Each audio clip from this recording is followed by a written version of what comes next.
Every country has its legends, but this one is pure nightmare fuel. Long ago, there was a woman so wicked that her name still sends chills down people's spines generations later.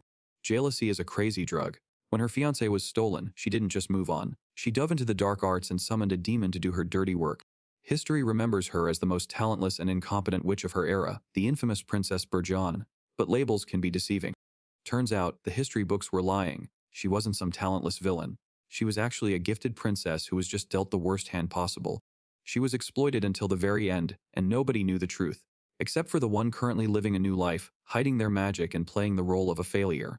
Dinner is served with a side of toxic energy. The family is ripping into her, calling her a disgrace because she supposedly can't use magic. It gets even more brutal when she gets pointed at and told she should have never been born. Talk about some serious family trauma. Lavianji is the 16-year-old eldest daughter of the powerful Roble family. She is hiding a secret because she used to be the legendary villainous Princess Burjan in her past life. Her brother jumps in to stop their mother from shouting, but immediately starts roasting Lavianji. He points out her terrible grades and the fact that she is stuck in the lowest class at school. The pressure in the room drops as he reminds her to never forget exactly who her fiancé is. This dude continues his rant, claiming he hates having a sister who chooses to stay ignorant despite her lack of power. Their father just sits there in silence, nursing a glass of wine while the insults fly. The younger sister stands up to play the role of the peacemaker, begging their father to end the bullying. She insists that their sibling is at least trying her best to make an effort. A worried look toward her sibling is followed by a plea for the others to stop the constant blame. A wave of fake pity comes from across the table while a smug grin is hidden behind a hand. Lavianji can only watch her dinner go to waste while the family continues their verbal assault. Keeping her massive power hidden is a choice. She is fully committed to playing the part of a talentless nobody. 3 lives deep and she still remembers everything. The weight of her past experiences follows her into this new world. She is over a century old if you add it all up. That explains why she is over the drama and just wants some peace. Her first life was peak chaos as a legendary villainess. She was the infamous princess who almost brought an entire country down. Life number 2 was a quiet retirement in Japan. That peaceful era healed her soul until destiny hit the reset button again. Fate brought her back to the same world, but with her magic intact this time. It is a strange loop of reincarnation and talent. The mission is simple: stay weak and stay free. She will take a fun, talentless life over the heavy burden of magic any day. The matriarch is on a roll, letting her twisted emotions fly while the stepsister keeps up her fake show of concern. This dinner is basically a verbal firing squad with the MC as the target. Her brother could not care less, while their father stays totally checked out over his wine. It is just another day of being the family punching bag for our MC. Sienna keeps up the act with a hidden smirk, but Lavianji is not falling for it and thanks her for the concern with a smile of her own. Our girl decides to poke the bear, asking Sienna if she is worried that everyone will see her real face if she does not keep it tilted just right. That comment hits a nerve, sending Sienna into a full-blown theatrical meltdown. She immediately plays the victim and runs to their mother, acting like she is the one being bullied. Zero hesitation as the matriarch goes off, calling her child useless and hopeless. Meanwhile, the father finally seems to be reaching his limit with the drama, letting out a heavy sigh. A glass slams onto the table as he finally speaks up. He has had enough of the noise and tells her to leave the room. The matriarch points a finger and orders Lavianji to leave immediately, while Sienna hides a malicious smile in the background.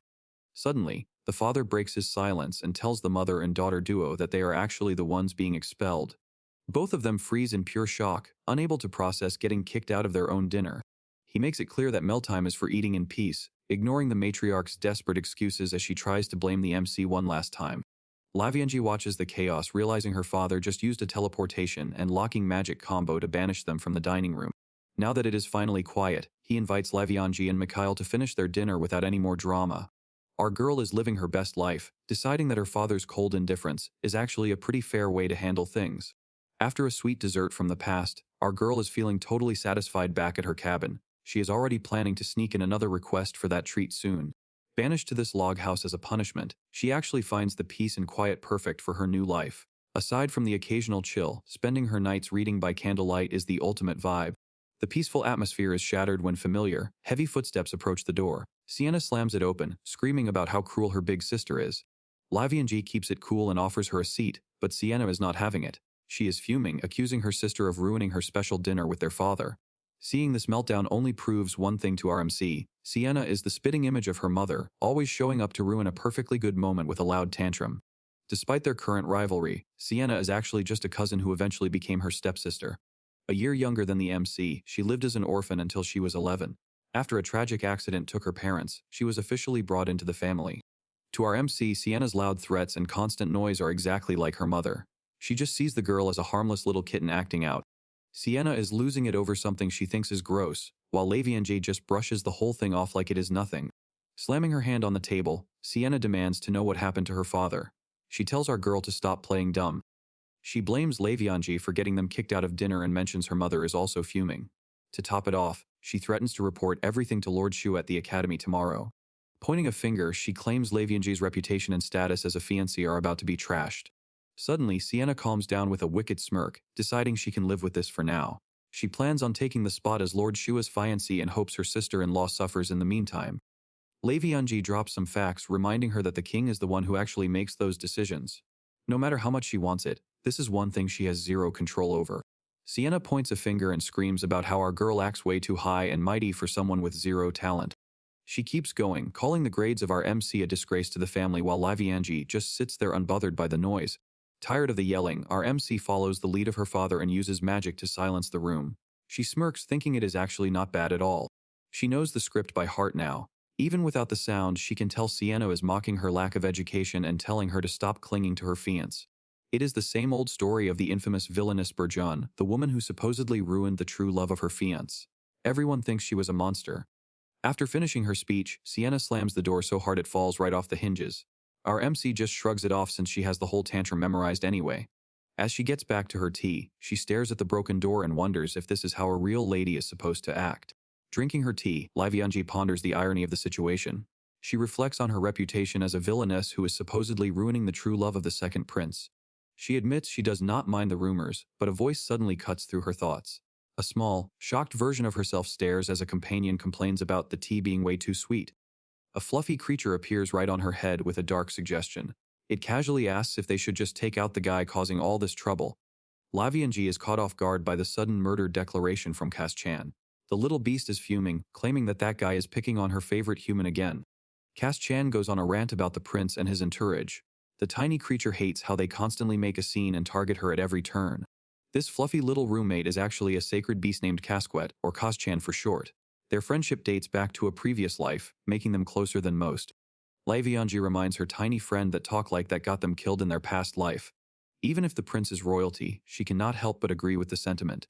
Lavianji's fiancé, Prince Shua Robes, is the same age as her older brother and carries a heavy family history. Legend says his grandfather is the one who defeated the infamous villainess Belshanu after she tried to destroy the country out of jealousy. He's technically a descendant of the villainess herself, and everyone still praises the hero for brilliantly stopping her rampage. Knowing the real story, Cass-chan isn't buying a single word of that legend and starts throwing a fit. She screams about being beyond pissed off while the MC just watches her tiny fluff ball lose it. Lavianji isn't even bothered by the anger, because she's too busy gushing over how adorable Cass-chan looks when she's mad. She tells her tiny friend how cute she's being, even when the beast demands to know if she's even listening. To steer the conversation away from the prince, Lavianji points out how well the scrunchie suits her. She admits that seeing her friend wear it all the time makes her really happy. The scrunchie is a special creation that Lavianji personally sewed with powerful protective magic. She tells Cass-chan it's a one-of-a-kind piece and she'd be happy if she kept it forever. The sweet words work immediately, turning the tiny beast's rage into pure joy. She starts wagging her tails and promises to keep the special gift forever, forgetting why she was even mad. The cuteness is finally too much for Lavianji to handle. She starts rubbing Cass-chan's soft fur, gushing over how irresistible it is while her eyes turn into glowing hearts. Going way too hard with the head pats, Lavianji is pushing her fluffy roommate to the limit. Casquet calls her a total pervert for her obsession, while the MC just gets lost in the cuteness. The tiny beast finally drops an ultimatum, threatening to sleep in a separate room if she doesn't back off. A sincere apology is enough to earn forgiveness from the fluffy roommate. Casquet heads off to bed first, leaving the MC alone to finish her tea in the quiet room. Peaceful moments don't last long when you have a stepsister like hers. Lavianji already knows the prince will be making a massive scene tomorrow after hearing whatever lies Sienna cooks up. Watching the prince's antics feels like observing a little bird dance to someone with the soul of an old woman. It feels bizarre to be engaged to a boy who might as well be her grandson, making the whole situation a massive headache. Calling off the engagement is the dream, but reality is far more troublesome. A quiet life with her fluffy companion is all she truly desires. She whispers a soft goodnight to the sleeping beast, wishing the simple peace could last forever. The silence of the academy halls is shattered by a sharp voice calling out her name. It seems the prince didn't waste any time coming to confront her. Ready for trouble, Prince Shua marches forward with his usual entourage and Sienna trailing behind him. The vibe in the hallway shifts instantly as the school's golden boy prepares to launch into a fresh set of accusations. Shua leads with a cold greeting before immediately launching into the accusations Sienna cooked up. I heard you did something terrible to Sienna. He claims her treatment of her sister makes her rotten to the core, while Sienna hides behind him, barely containing a malicious smirk. Watching the prince fall for every obvious lie has Lavianji internally facepalming like a doting grandma. She calmly notes she has zero memory of doing anything to her sister while facing him directly. His response is a glare that says he is about to blow a fuse. Lavianji goes for the throat with a calm smile. She casually tells the prince his face is looking pretty unfortunate today. The disrespect is off the charts. The disrespect finally breaks the prince's composure and he lets out a low snarl. You bastard. Shua hits his breaking point and starts screaming for her to stop messing with him. He is offended that an incompetent failure would dare to give orders to a member of the royal family. She didn't back down, pointing out how bad it looked for him to be screaming in the halls with another woman by his side. Our girl ended it by asking if this was really the kind of behavior people expected from royalty. Lavianji delivers a masterclass in social warfare. See, maintaining your image in front of others is important too, isn't it? She asks. She calls out to her stepsister while the princes stand frozen, caught completely off guard by her sudden shift in authority. Sienna acts completely scandalized, asking if her sister even remembers her place in society after hearing such bold words. Lavianji does not miss a beat, laughing into her hand while giving a mock apology for being so rude. She starts walking away, making it clear that she has no memory of the lies Sienna told. She gives him a polite farewell and does not plan on staying. Her exit is cut short by a rough grab. The prince is not ready to let her go without getting his say. He keeps the insults coming, calling her talentless and cruel. He is convinced she is just a bully who enjoys tormenting her sister. The prince is losing his cool, angry that she is not taking him seriously. He calls her a useless fool and demands an answer for her behavior. Calm as ever, she mocks him for using brute force to silence a lady. She reminds him that she is still his fiancée while pointing out how wrong he is. He just tightens his grip, fuming that she is still mocking him. The physical pressure is finally starting to sting. She looks him in the eye and tells him straight up that he is hurting her. The students start whispering as the tension peaks, and Lavianji calmly asks the prince to let her go. Instead of listening, he only tightens his grip, clenching her wrist with enough force to leave a mark. Sienna hides a nasty smirk behind her hand, enjoying the scene from the sidelines. Even the prince's own friend has to step in and tell him that he is going way too far. They share a cold look before he finally lets go, pulling his hand back with a look of pure frustration. The physical struggle is over, but the atmosphere remains incredibly heavy. Lavianji cradles her arm and takes a look at the damage. She notes that the skin is already starting to swell from his rough treatment. The prince scoffs and claims she is just being dramatic, but he freezes the moment he actually sees her wrist. His arrogant attitude disappears as he stares at the dark bruise he just caused. Remaining perfectly composed, she asks for permission to head to the infirmary so she can fix her dominant arm before tomorrow's class. The prince can only stand there in stunned silence, unable to find his words. He tries to stammer out an apology, but she is already walking away. She knows that being seen as a weak villainess invites mistreatment, and she refuses to let him use his healing magic on her. He tries to backpedal as the weight of his actions sets in. She does not let him off easy, calling him out by his full title to remind him of his position. She is not buying the act and asks why he is playing the victim. Using status to bully others is just a coward move, and she lets him know it. The entire group is stunned into silence by her bold words. He is just a kid playing at power, but she has a lifetime of experience that he cannot touch. He is completely cornered and just wants to hear her terms. Since she was actually harmed this time, she is ready to make him pay for it. She sets the price for his mistake, demanding a payout that fits her royal rank. This is not coming from the state budget either. She wants it directly from his own wallet. The discussion ends on her terms, leaving the audience in the background completely stunned. Shaking down a prince for cash is a bold move, and her sister clearly cannot wrap her head around it. She has no patience for more drama and tells her sister to pipe down. Even with a fair deal on the table, it is obvious the girl has no clue how high the stakes really are. She starts the introduction with a heavy question before turning her focus to the third prince, Baines Ash. It is clear she is not here for casual talk. Lavianji reminds everyone she is the legitimate heir to the Robur ducal house and the official fiancée of the second prince. She is not just some girl, she is a power player. Baines is speechless as he struggles to comprehend her question. He demands to know what she is getting at, but the power dynamic has completely shifted. She schools him on what it really means to be a knight, emphasizing respect and serving the right master. Manners and righteousness are the bare minimum if he wants to make it in her world. She wraps up the conversation and tells the royals to handle the situation before making her graceful exit. Baines can only watch in confusion as she bids them a cold farewell. She walks away without a second thought, leaving everyone behind to process the mic drop. Playing the role of the useless daughter was meant to keep things simple, but being seen as weak just keeps inviting trouble. Her plan for a peaceful life is clearly hitting some snags. Livianji knows her new role might be a pain, but she is doubling down on her plan to stay low-key. With 3 lifetimes of knowledge and a century of experience, staying under the radar as a talentless failure should be easy. The noble crowd stands in stunned silence as she walks away without looking back. The princes are left sweating while Sienna realizes her plan backfired. Instead of making her sister feel bad, she is the one left feeling unsatisfied and bitter. Sienna is seething, biting her thumb as her mask of sisterly concern shatters. She cannot stand how this supposedly incompetent girl is suddenly making her skin crawl. As our MC walks away without a care, her sister's thoughts turn dark. She makes a silent vow to ensure Lavianji is exiled from the country and disappears from her sight forever. Sienna being a total hater, she is desperate to drive her sister out of the country and cannot stand that arrogant, know-it-all attitude. To her, Lavianji is just a talentless fraud who pisses her off. Shua is looking absolutely shook by whatever he just heard. He is taking it all in while Sienna keeps the drama levels at a maximum. Sienna claims her sister was so toxic she drove her and her mom out of the family dinner party. She is putting on a masterclass in playing the victim right now. Shua falls for the bait and tries to comfort his poor, crying Sienna. She leans into it, acting like her heart is made of glass. The guys are officially done with Lavianji and her supposed villain era. They are convinced she is the worst noblewoman in history for treating her sister like this. Shua has finally reached his limit and vows to punish that talentless fool himself. Sienna watches from the sidelines, acting like he is her only hope. Behind the fake tears, a wicked smirk finally breaks through. She knows exactly what happens when a fiance gets this angry. Sienna is just waiting for the meltdown, convinced the engagement is nothing but a hollow formality. She is certain her sister is about to get the shock of her life.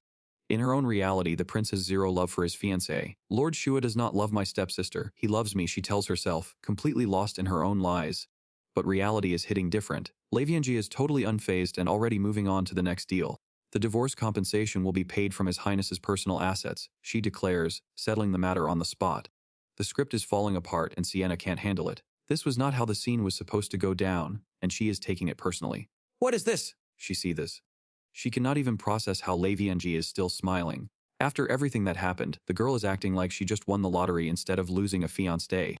Ella is left in the dust as Sienna storms off, consumed by her own fury. She was promised a front row seat to her sister's despair, and the disappointment is eating her alive. This is not over yet. She's heading straight to her brother to escalate the drama to the next level. To my brother, she screams, ready for war. Sienna is absolutely fuming as she drags her attendant into her petty drama. She is already planning her next move, demanding her brother put her sister in her place. She cornered poor Ella, practically screaming for backup. Ella can only flinch as they walk away, wondering how things got this messy. Lavianji walks through the halls, trying to maintain her composure. Closing her eyes to focus, she admits the persistent ache in her wrist is beyond annoying.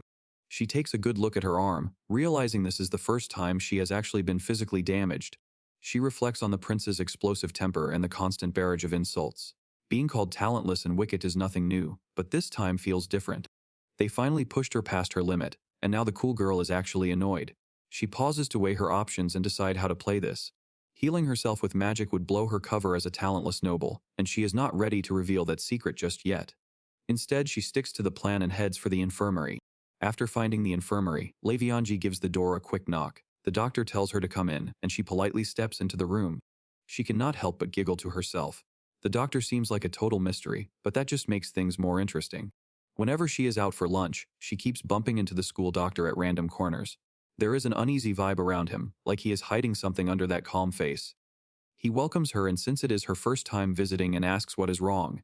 She casually mentions her arm is hurt, and he points her toward a seat to get a better look. The doctor takes her wrist and notices the clear marks from being gripped way too tight. He settles on a simple sprain diagnosis, figuring they do not even need magic to see what is going on here. When he asks how she actually got the injury, she just stares back with a thoughtful look. She is definitely weighing her words before speaking.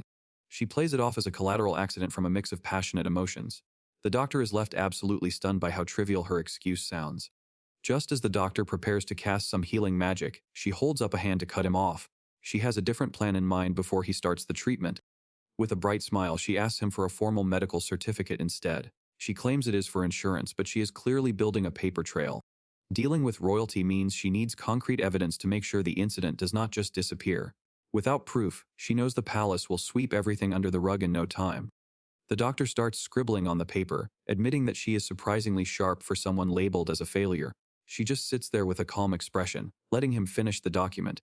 He takes another look at the marks on her wrist and asks if she is truly fine with her reputation. It is rare to see someone so unbothered by being called incompetent. A peaceful look settles over her as she admits it really does not bother her at all. She is not interested in what the public thinks of her. Looking in through the window, the doctor points out how lonely she seems. She explains that being underestimated is actually the best way to keep toxic people at a distance. She makes it clear that being alone is better than hanging out with people who make her feel uneasy. A peaceful life is all she really wants.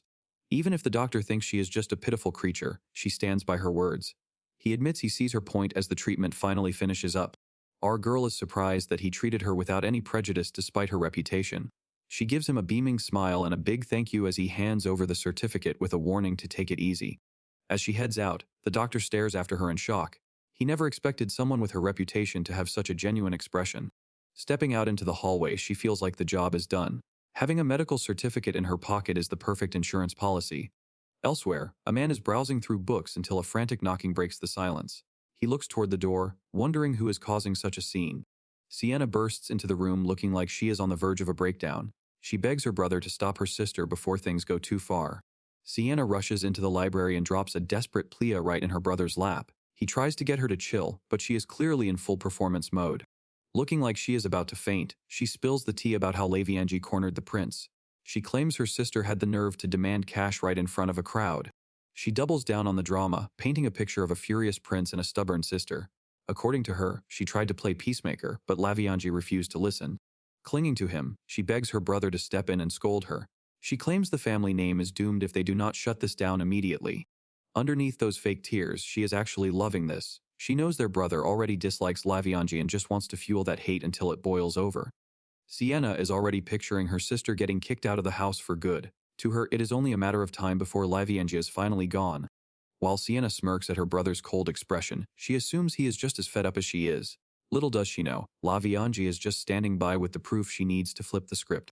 In the library, where the brother is absolutely floored by the latest tea, he asks Sienna if she was actually there to witness his sister extorting a prince. Sienna turns on the waterworks immediately, playing the victim like a pro. She claims she was scared for her life because of how cold and harsh her sister was acting. Now she is flipping the script, accusing her sister of being a total attention seeker. She insists the whole scene was just a desperate move to stay engaged to the prince. Her brother stays silent while he processes the claims. Sienna is still yapping in the background, worried that the family name is being dragged through the mud. Time for a vibe check. He puts the attendant on the spot to see if she can back up the story, and the girl is basically short-circuiting from the pressure. Ella admits the reward was real but tries to explain the context. One scary look from Sienna is enough to make her rethink her life choices and freeze up. Sienna shuts it down fast, screaming before the attendant can spill any more details. She demands her brother focus on her version of the story and nothing else. Sienna is on a warpath, forcing her brother to clean up the mess she started. She wants that apology and she wants it now. Under the pressure of her constant yapping, he finally breaks and agrees to find Lavianji. It looks like a win for the little sister, but the energy is off. The brother flips the script by telling her she needs a major attitude adjustment too. Her entire worldview is getting rocked right now. A heavy warning follows as he makes it clear that he is not actually oblivious to her games. Total silence follows as the realization hits. She was expecting a handout but got a lecture instead. As he leaves to settle things, Sienna is already in full villain mode. She is ready to crash out just to get her sister out of the picture. Meanwhile, our girl is just chilling at her log cabin. She is busy debating whether to upgrade her door or just keep the cash for a rainy day. A sudden knock at the door breaks the peace of the log cabin. Since only Sienna ever visits her, Lavianji is genuinely curious about the mystery guest. The visitor identifies himself as her older brother, Mikhail Robel. Lavianji stays seated and calmly asks which version of herself he wants to talk to. After telling him to enter, she notices he walks through the door with an incredibly sour expression. Given he has never visited her before, she immediately suspects Sienna has been stirring up drama again. This is Mikhail, her 19-year-old biological brother and the next in line to lead the family. He is a top student who is scheduled to graduate from the Royal Academy next spring. Raised with a heavy sense of duty, Mikhail has zero tolerance for anyone who lives life on their own terms. It is clear he despises his sister for choosing freedom over their family reputation. Mikhail is actually one of the main reasons she moved out to this cabin in the first place. Despite the bad vibes, she admits he looks exactly like a cold and handsome lead from a romance game.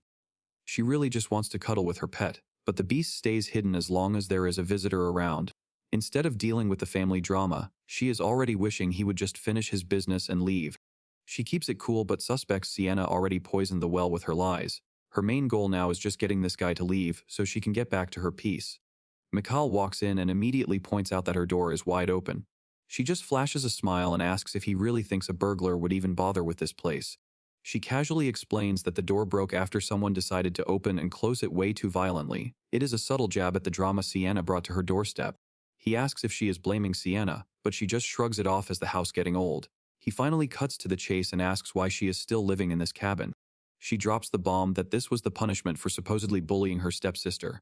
Mikhail stares at her in silence as the facts start to sink in. This has been her reality since the day Sienna joined the family. Mikhail holds his head, finally processing the timeline of her exile. He counts the years in his head and realizes just how long this has been going on. He starts to lose his cool when he discovers the punishment was never lifted. Mikhail reminds her that she was supposed to stay in this cabin until someone finally forgave her. She just wonders why he is so surprised by the words coming out of his own mouth.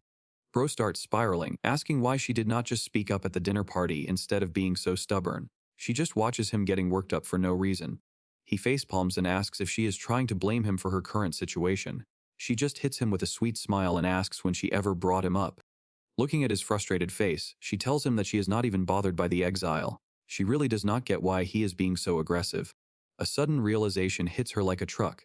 She decides that her brother is definitely just going through a rebellious phase. Since she has the soul of an old lady, she figures she should just be the bigger person and indulge him. She thinks this is just a cute stage of growth for the young boy. She sits back with her tea and tells him it is probably just his hormones acting up. Mikhail absolutely loses his mind, yelling about what hormones even are. She realizes that since the concept of hormones does not exist in this world, Mikhail is just confused by his own biological instincts. She decides to be the bigger person and treat his outbursts as a natural part of growing up. She hits him with a saintly smile and tells him she is just happy he is growing up healthy. Mikhail is left sweating, totally weirded out by her sudden grandmotherly energy. Mikhail is visibly disturbed by the lukewarm gaze she is giving him, which feels way too much like an old lady watching her grandkids. Lavianji starts to panic, wondering if her true identity as a century-old woman is finally leaking out. Mikhail finally snaps out of his trance and tries to regain his composure. Lavianji cuts through the awkwardness and asks him to just state his business already. She realizes he is there to grill her about the compensation scandal and admits that the rumors are true. When he asks why she would do something so bold, she just looks confused, thinking it is only natural to get paid for an injury. He looks her dead in the eye and asks point blank if she really demanded cash from the prince. Mikhail is struggling to process that his sister actually had the guts to extort royalty. Mikhail warns her that the prince is absolutely livid and that her engagement might be cancelled for real this time. She just shrugs it off, explaining that since her arm was twisted, the compensation was a non-negotiable requirement. She leaned in with a smirk, asking if he was actually bothered. Mikhail looked away, unable to handle the pressure. Mikhail lost it, screaming that there was no way this was not a problem. He demanded she start considering her own social standing. The lecture continued with him yelling for her to talk to him first. He was convinced she was ruining her engagement for no reason. Lavianji reminded him that they were never on speaking terms for this kind of advice. She found it unreasonable for him to get angry about things they never discussed. While Mikhail cursed under his breath, she just kept smiling. She even teased him for using such ungentlemanly language. Just as things were getting distant between the siblings, Sienna decided to show up. That moment marked the point where the gap between them really started to widen. She just accepted it as the cold reality of noble life. Her engagement is a total sham and being passive just made everything messy. Deciding the matter is dead, she moves on. Clocking that her brother is working with half-baked info, she asks where he heard the rumors. He admits Sienna told him and warns that she is wrecking the family honor. Lavianji just smiles, finding it hilarious that he fell for Sienna's act. Mikhail tries to save face, claiming he verified everything with witnesses. The lecture officially begins, with Mikhail calling her out for making reckless solo moves. According to him, she should have run everything by the head of the house first. He is fully losing it now, shouting that her lack of education makes her a failure. He basically calls her incompetent and talentless to her face. None of this matters to her because being seen as a failure was always the goal. There is no point in continuing, so she tells him she wants to end the chat quickly. A small laugh escapes her as she calls it an insightful talk, which only triggers him further. He screams, demanding to know if she is making a fool of him. Lavianji keeps poking the bear, asking if her brother is just going through a rebellious phase. She tells him to chill out and grab some tea because all that screaming must be making him thirsty. He is losing his mind at the disrespect. Mikhail finally snaps and lashes out, shouting for her to stop messing with him. The impact sends her straight to the floor. The weight of the moment finally hits him as he realizes what he just did. Lavianji does not even flinch, just letting the heavy silence do the talking. Mikhail stares at his hand in pure disbelief. He actually snapped and struck his sister. Lavianji looks up from the floor, clutching her arm with a pained expression. She casually mentions that her arm might be broken, which is definitely not what he wanted to hear. She asks for help getting up while Mikhail completely loses his cool. The realization that he actually hurt her has him spiraling. Pure panic mode, he scoops her up in a princess carry, sobbing apologies as he rushes her away to get help. He brings her into the bedroom and sets her down, immediately focused on checking the damage. He is so frantic that he even apologizes for entering her room without permission. Mikhail starts casting healing magic, telling her to let it out if she is in pain. She lets out a soft whimper, which only twists the knife of guilt deeper. Internally, she is totally fine and calculating the situation. She notices that the slap didn't even hurt that much, meaning he must have held back. Mikhail looks completely crushed while Lavianji realizes the hit was not even that strong. She figures he must have held back and she just took a bad fall. He gets straight to work with the healing magic, a soft glow pulsing around her arm. The light wraps around her as the pain begins to fade. After fixing her arm, he asks if she can move it properly. She says it is fine, so he reaches out to take care of the bruise on her cheek. The magic activates again, glowing softly against her skin. He focuses all his energy on making sure the mark is gone. Bro is straight up kneeling on the floor, asking if there is any pain left. She tells him she is good, but he just clenches his fist and drops a heavy apology. Lavianji tells her brother to stop making such a miserable face. He does not even realize he is wearing his heart on his sleeve right now. Our boy is officially going through it. She calls him out for looking like he is about to burst into tears at any second. Mikhail finally calms down and looks away in shame, admitting he only wanted to check on her after the prince incident. He looks like he is about to crumble as he confesses that his emotions took over and he went too far. Lavianji just lets out a soft laugh, which completely stuns him. He watches her with a look of pure realization, telling her that this is how she is supposed to look when she smiles. She immediately clears her throat to hide her embarrassment, acting like nothing happened. Mikhail can only stare at her in silence, completely shook by the vibe shift. Bro gets serious again and asks why she doesn't just get an education instead of letting people call her useless. She just gives him a cold smile and asks if it is not because she actually is a failure. He shuts that down instantly, telling her she is wrong. In his eyes, her manners and poise are absolutely perfect. Mikhail actually drops to his knees on the floor just to look her in the eye. He asks her directly if he has ever been the one to call her talentless. The room goes silent as they lock eyes. She is clearly caught off guard by the weight of his question. Mikhail admits he pushed for her education, making Lavianji realize he was never actually the one mocking her talent. He shouts that despite what the rest of the world thinks, he never once viewed her as incompetent. Mikhail demands that she comes to him first next time, even though his clumsy way of caring is still hard for her to understand. Lavianji notices that while he isn't straightforward, he clearly regrets losing his temper immediately. She realizes her anger toward him isn't nearly as cold as what she feels for the prince. She finds herself unable to be truly angry after seeing the consideration he actually had for her. This realization leaves our girl feeling shocked as she processes his true feelings. Watching him sit there looking so defeated, Lavianji can't help but find her brother to be a bit lovable. Mikhail looks her in the eye and shuts down any talk of her lacking ability. He reaches out to her, pleading to finally hear her true feelings. Bro officially drops his guard and takes her hands in his. He begs her to finally talk to him as the real Lavianji instead of hiding behind a mask. She slowly pulls her hands away, telling him that her relationship with this family is already broken beyond repair. She admits that what he is asking for is going to be incredibly difficult. She shuts him down, making it clear she is done with the past. Restoration is out of the question, and she says it is way too late for that now. Mikhail tries to drop some logic, reminding her she was raised as a lady. He asks if she really thinks she can just escape her noble upbringing like it was nothing. A sharp, knowing smile is all he gets in response. She gestures to the state of her rundown room and asks if this looks like the life of a pampered noble to him. The cold hard facts of her daily routine come out next. She asks if he can even begin to imagine how she actually spends her time in this dump. Bro is finally crushed by the weight of his own ignorance. He hangs his head in shame and offers a quiet, sincere apology. The tension breaks as she looks at him with a softer expression. Despite the mess, she admits she could still feel that he was actually worried about her. His clumsy sincerity turns out to be pretty endearing. She tells him that his honesty is the only reason she is still willing to give him the time of day. Mikhail listens as she lays out her role as a noble lady. She has been going through the motions with the prince despite all the drama. Reaching into a drawer, she grabs the proof of her struggles. She has been playing the long game and taking every hit without a word. The medical report leaves him speechless. He finally sees that Sienna lied and the prince intentionally hurt her. Mikhail hangs his head and offers a heavy apology. The weight of his own ignorance is finally hitting him. Dropping to his knees, he asks if she even wants to be part of the royal family. He is ready to support an annulment if that is what she needs. She looks at the map and considers the political mess of a breakup. As a daughter of the family, she is not actively trying to kill the deal yet. Bro admits he totally misjudged who she really is. He puts the politics aside for a second to ask what she actually wants for herself. Mikal is absolutely losing it after she casually drops that she wants to bury her fiancé in the dark and just annul the whole thing. Staring at the ring, she wonders why she, the legitimate heir of the family, is the one forced into this mess. To her, the guy is just an obstacle in her path, and she's not about to waste any real feelings on him. Honestly, he and her stepsister are a match made in heaven since they're both equally messy. Even though he's a talentless clown with zero magic, the engagement is still somehow a thing. She realizes her noble blood and position are still useful tools, so she's not ready to pull the plug just yet. Giving him a knowing look, she figures it's safer to leave things as they are until she's sure about her next move. Mikal starts putting the pieces together as the truth finally hits him. Looking up at her, he asks if her whole incompetent reputation has been a lie this entire time. Mikal finally drops the million-dollar question, asking if she has been faking her talentless reputation this whole time. She just gives him a cold smirk, noting that her reputation does not actually change anything. Mikal realizes his outburst came from a place of pure confusion after hearing Sienna's lies. Setting the record straight, she explains that she never claimed to be anything and simply lives her life.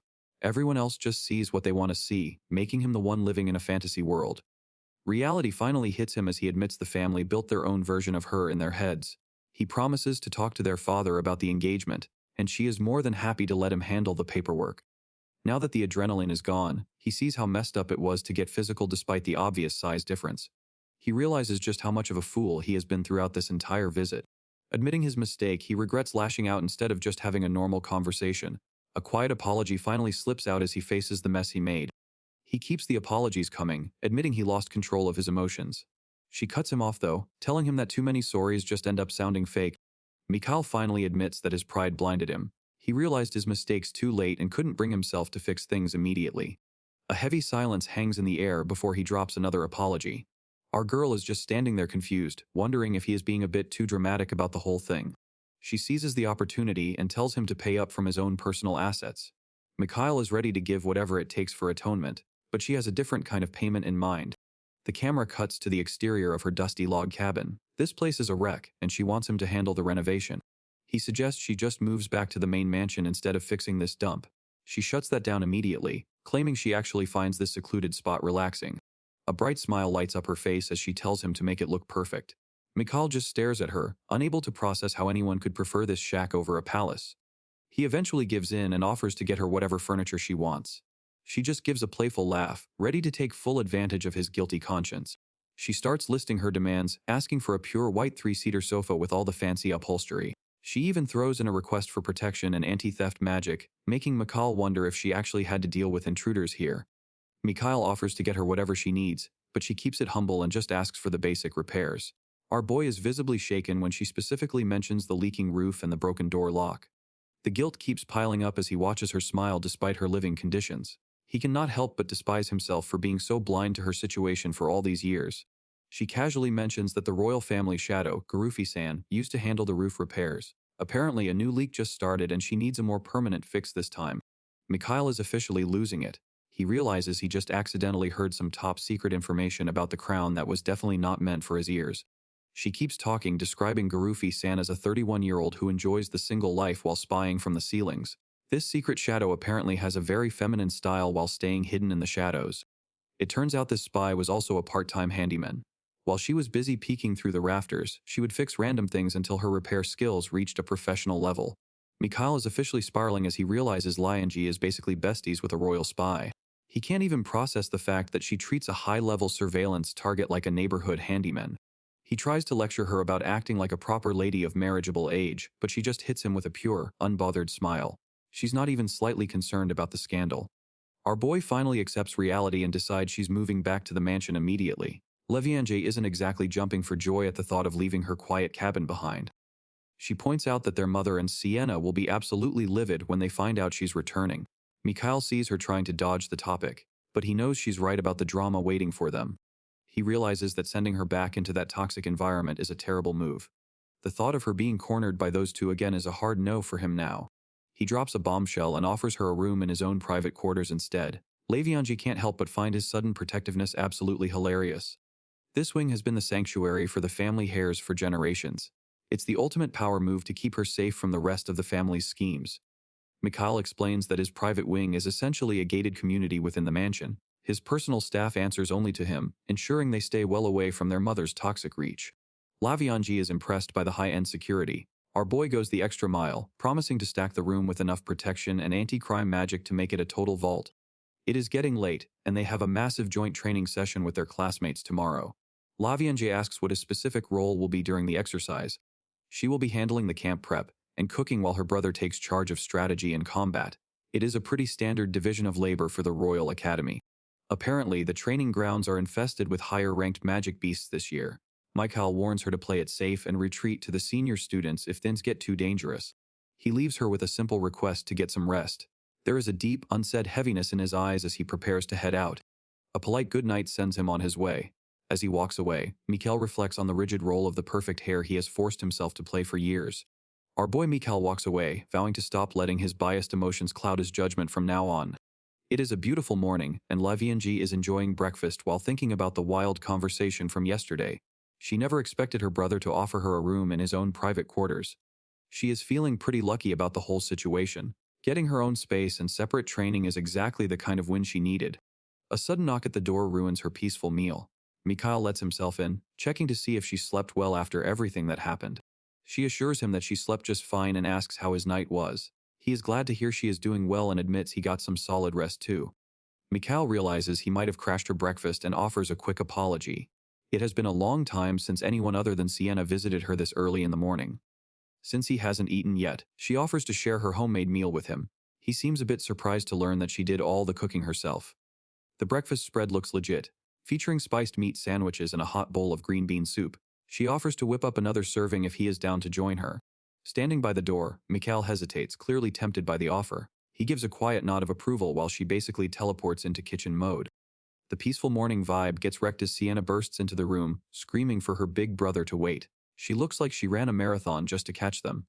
Unimpressed by the sudden drama, Mikhail points out her messy appearance. Lavianji just stays seated, casually asking what the big rush is all about. A very loud morning, as Sienna bursts into the room and demands to be heard over everyone else. Mikhail can only sigh as she turns on the fake tears to get her way. Our boy looks completely drained as he asks if this is the usual vibe whenever she visits her sister. Sienna loses her cool and starts pointing fingers, calling Lavianji cruel, and accusing her of playing the victim to look good for their brother. Lavianji tries to be the adult in the room with a calm smile, but Sienna is still screaming as Mikhail physically holds her back. He finally shuts it down, telling her to beat it because he and Lavianji have training to get to. Sienna finally gives up with a quiet acknowledgement, exiting the room and closing the door behind her with a soft click. Lavianji is actually shook by how quiet the door was, realizing it is the first time her sister did not just slam it on the way out. Mikhail apologizes for bringing the family drama to her doorstep, but his heart sinks when Lavianji casually mentions she is already used to this treatment. Lavianji starts the day right, serving up a fancy breakfast for her brother. Mikhail's actually being chill for once, and the vibe in the cabin is finally peaceful. Things feel a bit different this morning as they wrap up their meal. Mikhail helps her into the carriage, and the two of them head out to the academy together. The Royal Academy is the place to be, whether you are a high-ranking noble or a commoner with deep pockets. Lavianji steps onto the grounds looking like she owns the place in her new uniform. The school covers everything from business admin to witchcraft. Students here are expected to grind hard in their chosen fields, from magic circles to swordsmanship. The training grounds are already buzzing with students. Lavianji heads through the hallways toward the meeting spot where everyone is starting to gather. She hears someone call out for a Lord Lauren as she scans the crowd. Now it is time to find her own squad for the day. Lavianji walks up to her group, where a girl with glasses waves her over with a big smile. It is time for some introductions as she joins her team for the training exercise. First up is Kartika-chan, a lower noble who moonlights as a seamstress. She handles support and healing for the magic division, and honestly, she is just a total sweetheart. One of the guys kicks things off with a friendly greeting about the weather. Lavianji just rolls with the small talk.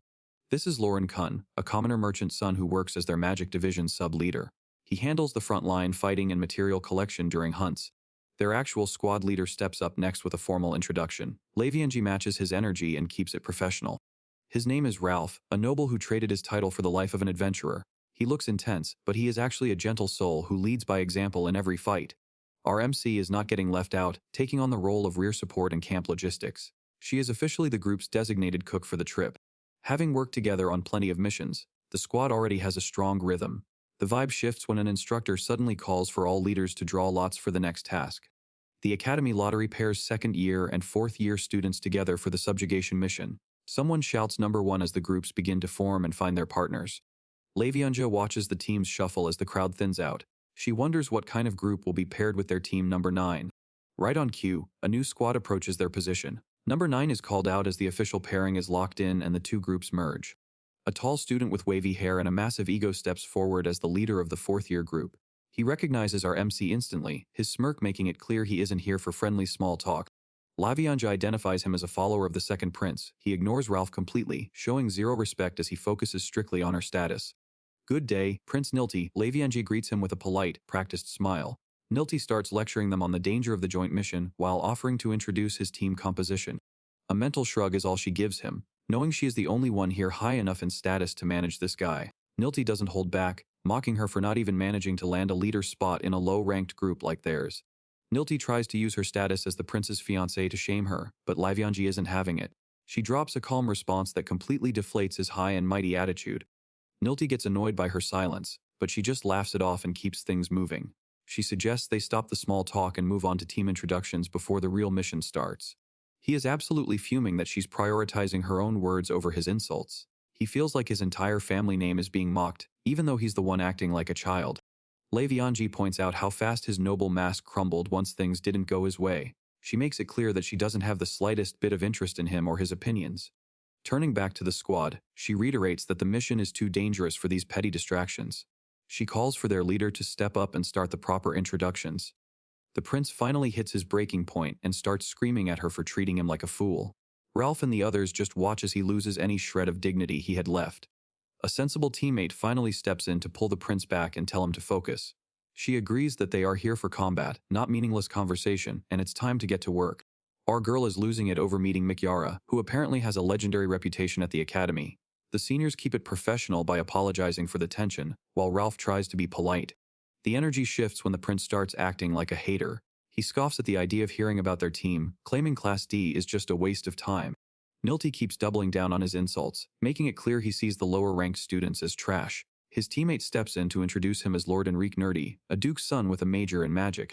He snaps at everyone for using his name, demanding that the failures from Class D stay in their place. Levianja just hits him with a fake polite smile, acting like she is totally oblivious to his tantrum. Calling him adorable is a masterclass in trolling. He is visibly triggered by her chill energy and demands to know what is going on behind that smile. She tells him to just ignore her, which only makes him more furious about being dismissed. The sub-leader finally tries to cut him before the vibe gets even more toxic. The sub-leader introduces herself as Mina, a Marcus's daughter who actually has some social skills. Armancy is already sold on the friendship, immediately agreeing to a casual name basis. Mina introduces the high-ranking duo backing her up, Petulam Luchnik and Medicana Twyla. They drop the formalities for the mission. Mina tells them to call her Mighty, while Rim warns that their casual status expires once the training ends. A simple consensus. The squad agrees to the terms and gets ready to move out. Strategy meeting continues. Mina outlines their roles, tasking the newcomers with healing and rear support despite their usual focus on management and wave magic. She admits that while they outclass the group in raw mana, they lack any actual combat experience outside school walls. The academy staff starts shouting for groups to enter the teleportation circle once they have their gear. Levianja is basically glowing, convinced she just met the perfect night. Catching her before the departure, Mikyara offers a sincere apology for their leader's behavior. She wants to keep the peace even if the prince is a walking disaster. Mina decides to speak her mind, reminding Levianja that a lady of her status should probably act a bit more like a proper noble. Our girl takes the advice in stride, acknowledging that her family's reputation as frontier guardians makes her carefree vibe look even weirder. She makes it clear that staying alive is her top priority. Acting like a snob during a monster hunt is just a death wish, so she's fine being called tactless if it keeps the group safe. That mature answer actually wins Mina over. She admits she has to admire that kind of logical thinking. Then there is this guy. Nilti can't stop the hate, sneering about her being a dropout and warning her not to be a burden on his elite team. Levianja spots something sus about the magic circle they're using and realizes there is a hidden trick to it. Instead of panicking, she just wears a devious smile and promises a little payback. With a confident look, she decides to just roll with it and see how things play out. Training is about to get a lot more interesting than the academy intended. A massive centipede magic beast crashing the party. While the boys are out here trembling, our girl Levianja is already barking orders to trap the monster. Teamwork makes the dream work as they bait the beast into a perfect pitfall. They hammered the stakes and secured the trap before the bug even realized it was in trouble. Lauren isn't playing around today. He charges up a fireball to scorch the creature's torso, turning the pit into a literal oven. Time for the finishing touch. The plan is simple. Slice the torso, sever the head, and then kick the remains away. Ralph and the squad dive in with zero hesitation. Their blades work in perfect harmony to dismantle the magic beast while it is pinned down. Ralph lines up the shot and puts his whole weight into it. He kicks the severed head like he is trying to clear the stadium. Splat! The disgusting head lands right at someone's feet, making for one heck of a nasty surprise delivery. Our girl wastes no time and asks Ralph to sink the monster carcass into the pit using wind magic. He is totally down for it and Mighty steps up to lend a hand too. The team works together to shove the remains into the trap before things get messy. Once the beast is buried, Levianji drops in some extra fuel to turn the pit into a massive outdoor oven. Kartika gets tasked with sealing the hole to lock in all that heat. She jumps at the chance to help create a giant steam roast and gets to work immediately. The squad is already counting down the minutes until the meal is ready. They have high expectations for the cooking of a noble lady. Gathering ingredients like this is way more fun than a standard hunt. Levianji is definitely a fan of their honest and eager energy. Safety first though. Our MC hands over some boosted monster wards to keep the area secure while they wait for the food to finish cooking. She warns them that these centipedes usually travel in pairs, so they need to set up a perimeter fast. The team is all in, ready to secure the camp before their next guest arrives. Nilty actually drops a backhanded compliment, admitting that the trap was somewhat useful after all. While the others start moving out, the monster remains are still steaming in the background. Our prince is already back to complaining, telling Levianji not to get any dirt on his precious shoes. She just smiles and asks if he is offering to help with the equipment maintenance instead. He is totally offended by the suggestion, claiming a high-level magician like him has better things to do. Then he points at his scuffed boots and demands a full apology for the mess. Rim jumps in with the insults, saying this grunt work is perfect for a noble girl with zero magic talent. Levianji finds the whole display adorable, wondering if this is what the kids call picking a fight. Rim is on a roll, demanding an apology before she even touches her magical tools. He starts questioning why a non-leader like her was giving orders during the fight instead of staying in her lane. He gives her a lecture on academy hierarchy, telling her to follow the seniors instead of acting on her own. Levianji just gives him a blank stare, clearly unimpressed by the power trip. Ralph steps up to set the record straight, explaining that he was just following orders and passing them along. Levianji watches the interaction, wondering if these elites were actually paying attention to the battle. Levianji watches the elites scramble, noting one was stuck on the floor while the others just hid behind shields. She wonders if she totally misjudged their ability to handle a real situation. Seeing how they treat their magical tools like basic accessories makes her head spin. They have zero awareness of how dangerous this place actually is. She takes a deep breath and decides to let it go for now. This forest is already weird enough without her adding to the drama. Since it is just a training session, she figures some chaos is expected. Our MC holds her tongue because she does not want to ruin their growth, even though she has a million notes. Forget the stress, she is finally ready to live out her school life dreams. A century later and she is finally getting her first official camping trip. The mood is high as they keep moving, but someone warns her not to get too carried away. Mighty is already back to hating, calling the lower-ranked teams a bunch of nobodies. She claims they only won because they are used to doing the dirty work. Mighty is really feeling herself, telling the lady that she just lacks any real ability to compete. She makes it clear that being a noble does not mean they are on the same level. The elites corner her in the forest, claiming she would be toast without their superior help. They think her reliance on basic lifestyle magic and tools makes her a complete liability. This lecture goes for the rest of the second years too. Everyone is being told to know their place and follow the seniors. Mighty leans in with a cold stare. She makes it clear that no matter what the lower ranks do, the seniors are taking all the credit for this mission. She even starts rewriting history about the last battle, claiming Mina was the one who actually finished the beast. The girl is shamelessly gaslighting the entire team. Our MC notices a weird shift in the atmosphere and spots a dark element spell in play. It turns out Mighty is using a specific type of mental manipulation. This mental resonance magic syncs the user's mind with the target. It is a nasty way to slowly attack someone's spirit and take control. Mighty feels totally safe because she assumes our MC is a complete amateur. She thinks the messy magic being used will not even be a threat to her. Our girl is just confused, wondering if she is dealing with a massive generation gap issue. She cannot make sense of these kids or their weird vibes. A sudden shift in the group as someone calls for order. They need to set aside their egos and focus on actually surviving this forest. Nilty is back on his high horse, making sure the underclassmen know their place. He is terrified that someone might mistake their hard work for actual success.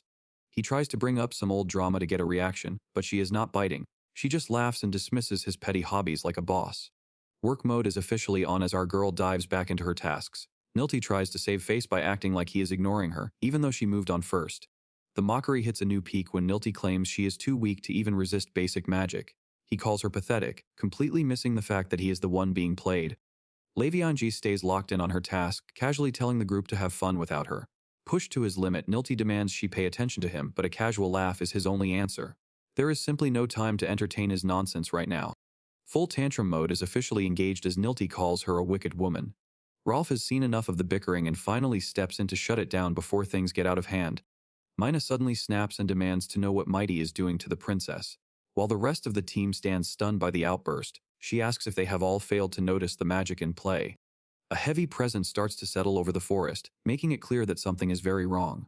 The atmosphere shifts instantly as the realization hits that this situation is far from normal. Enrique is already losing it, acting like the upperclassmen have everything under control. He dismisses the warning as nonsense, completely blind to the danger creeping up on them. Mighty jumps in to back him up, claiming he was just following her orders as the noble leader. Mina looks stressed as she is told she has no right to complain since this is supposedly just standard training. Not buying the excuses for a second, Mina stares them down and asks if they seriously think this is normal. She points to the monster on the ground, making it clear that something is very wrong with the forest. Tensions boil over as Mina snaps and grabs Enrique, shouting that the princess is actually a valuable asset they are wasting. Meanwhile, our girl is just watching the drama unfold from the sidelines, amused by how heated things are getting. Instead of joining the fight, the princess decides to just let them tire themselves out. Thinking about how arguments are just a part of youth, she gives Mina a casual pass when she tries to apologize for the scene. Enrique is still whining about having to apologize, which just makes Mina even more furious. Before another fight breaks out, Ralph steps in to check on the princess as the group finally starts to move out. Despite the genuine concern from Ralph, our girl just gives him a calm smile and tells him that nothing has really changed. In the back, the rest of the team looks on, probably just glad the shouting has finally stopped for a minute. Enrique is still throwing a tantrum about his status, claiming her title does not give her the right to boss him around. Mina fires right back, telling him to get a grip because there are bigger problems right now. Watching the chaos, our MC wonders if these high-ranking nobles are just cranky because they skipped lunch. It is embarrassing to see seniors acting this way while her own team gets stressed out. She decides to step in, not because she cares about the petty drama, but because she won't let her team stay anxious. Ralph calls out her name as she moves to take charge. A quick reassurance for Ralph, and then she is back on the move. She heads toward the argument, letting him know everything is fine. Enrique asks if she came over just to whine. He is acting like the boss despite just getting scolded by his own teammate. He mocks her magic tools, claiming her weak power would not stand a chance anyway. Mina reaches for her blade while the rest of the squad braces for impact. Our girl is unfazed, merely observing how aggressive they are being. It turns out these two are the same age, which explains why this whole thing is such a mess. Lavianji takes one look at the bickering seniors and decides they are just acting out. It is a classic rebellious phase and she is treating them like grumpy kids. She flashes a sparkling smile and tells them not to sweat it. In her mind, it is just their hormones at work and they really cannot help themselves. The two of them are completely thrown off by her motherly attitude. They cannot understand why she is looking at them with such a warm and pitying gaze. Enrique and Mina are left staring blankly as the reality of her logic sinks in. It seems their complex feelings are just flying right over her head unless they shout. Realizing that hunger is the ultimate enemy of a good mood, she decides it is time to eat. She starts walking away to get the cooking started before things get even more irritable. The rest of the team is already on board and ready to help. Kartika prepares the equipment while Lauren and Rolf gear up to manage the fire with their magic. Orders are issued for high heat and even wind distribution. The team moves with perfect sync, answering with a quick Roger as they start the meal prep. Ralph shuts down the noise by saying there is no problem, which has the Prince Loki glitching. Enrique cannot believe a lower-class student is actually making their own moves. A calm I see is all Ralph offers, but Enrique is full on panicking. He starts screaming that their reckless behavior is putting the high-ranking nobles in actual danger. Enrique tells him to watch his mouth, but Ralph is done playing nice. He tells the seniors they can just leave the barrier and find somewhere else to hang out if they are so stressed. Our boy Ralph is tired of seeing his team get clowned on. He lets them know he has heard enough from previous graduates to know exactly how they operate. He calls out the dangerous leadership that stops people from thinking for themselves. Ordering magic that could kill the whole squad while no one even questions it is just peak foolishness. Ralph officially drops the hammer. Speaking as the leader of Class D, he tells the elites they are straight up unnecessary. Enrique just scoffs and calls him a fool. He asks if Ralph really thinks they do not understand the stakes when he has not even seen the real danger yet. Enrique is pointing his finger and yelling at the younger students. He claims they lack brains and insists that a student training ground would never have anything life-threatening. Ralph remains calm and stares him down. He reveals that they are currently standing in the box garden of venomous insects. The news hits the squad like a truck and leaves most of them shaking. Lavianji stays composed while the others are busy losing their minds. Enrique is in full denial and tries to argue that the school would never let this happen. Ralph does not back down and makes it clear he is certain about where they are. Lavianji admits she expected something like this because she studied the terrain for her future career. Lauren can only stare in shock as she explains her reasoning.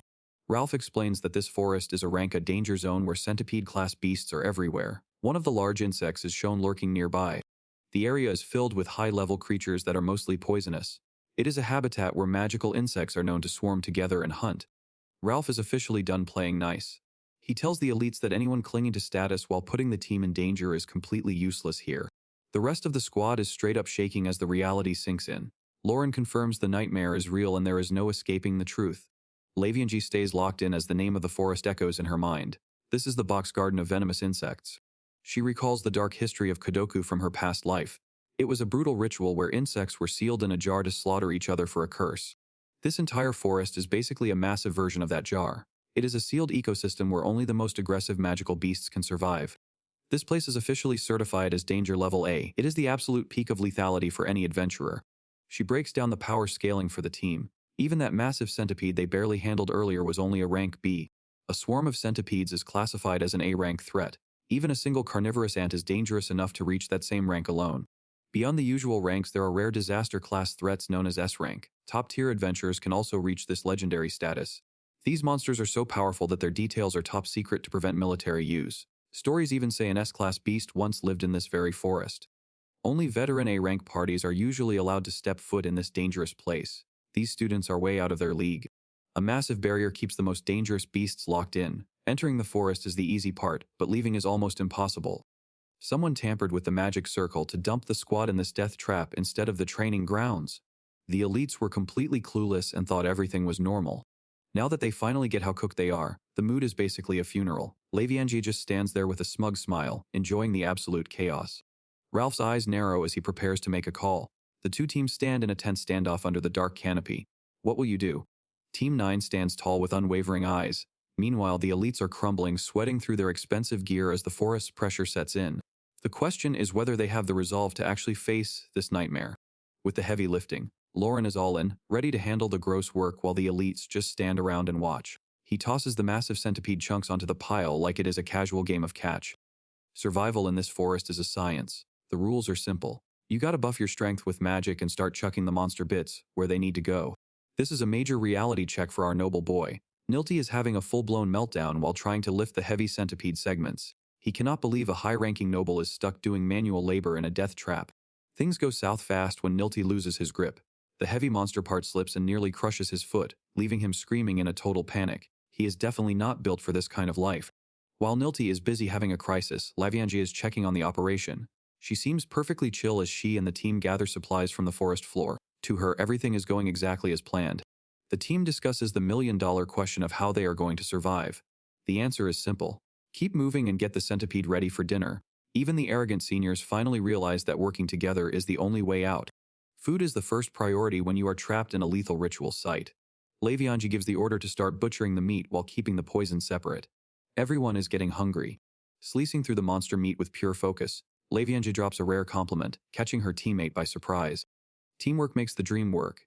They haul the heavy segment into place on a synch's count of 3. Look at that blush. Kartika is definitely feeling the bond.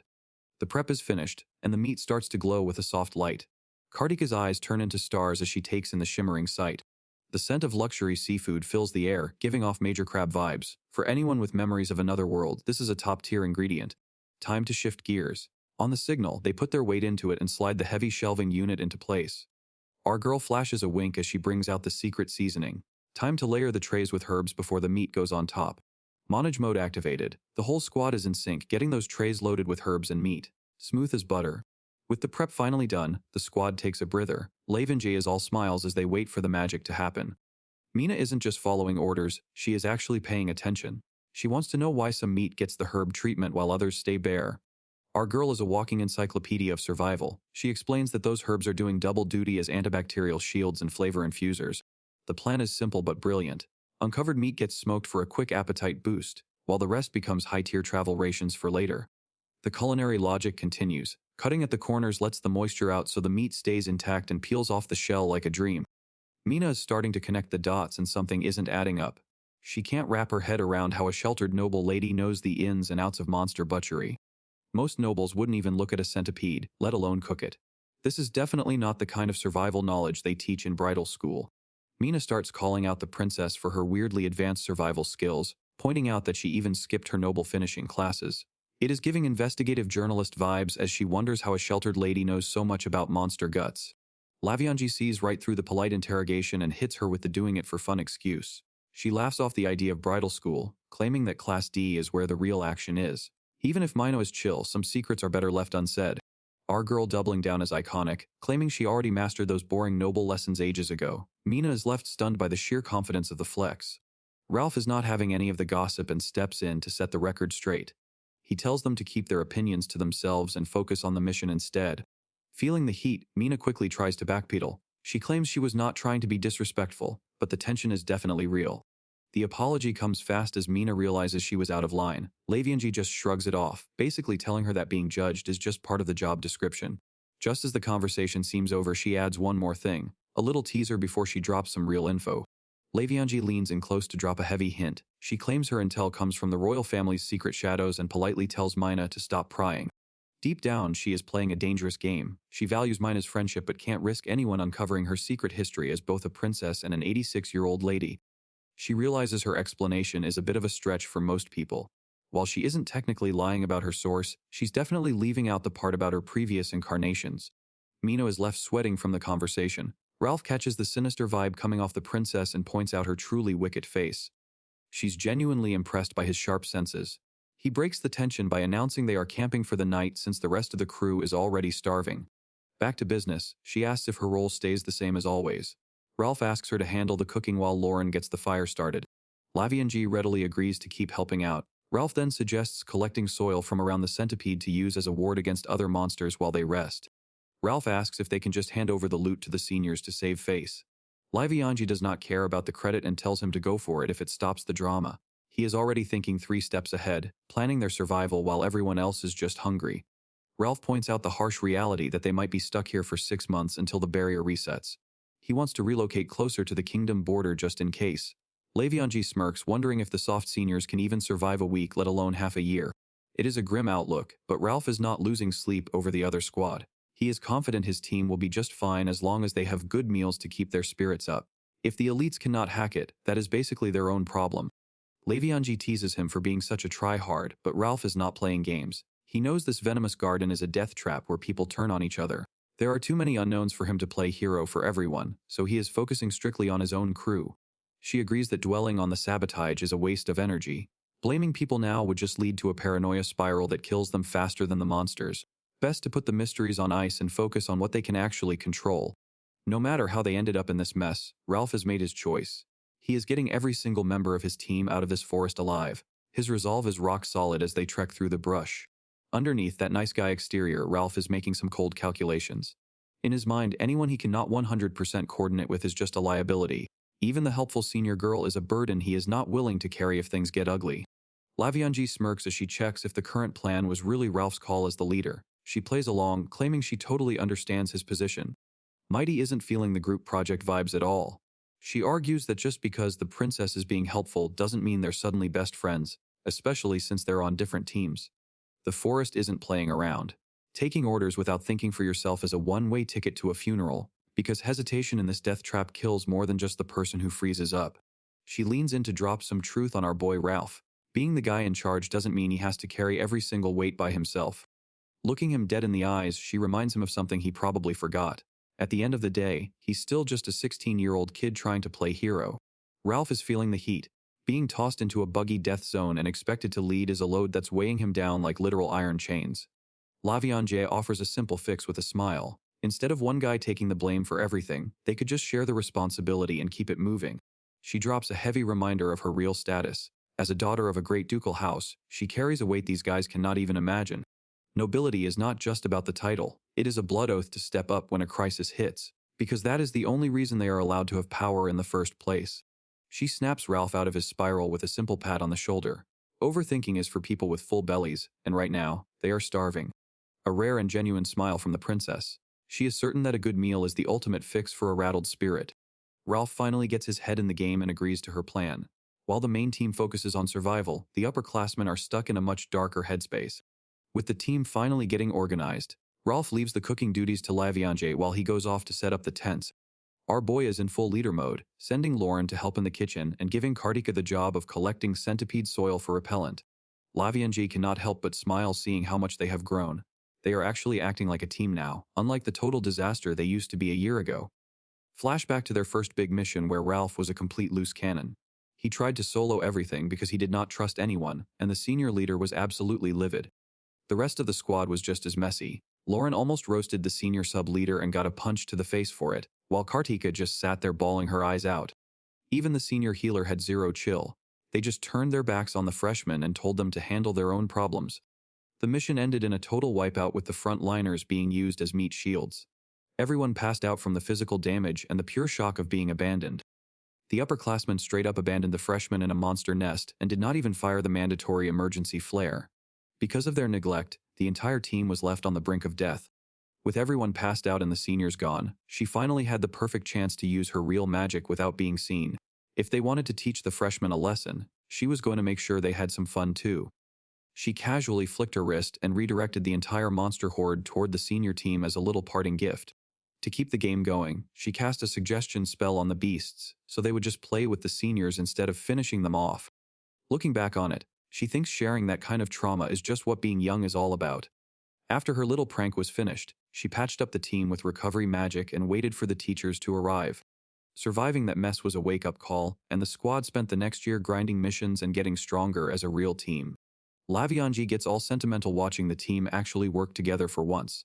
Their growth is enough to bring a tear to her eye until a teammate snaps her out of it.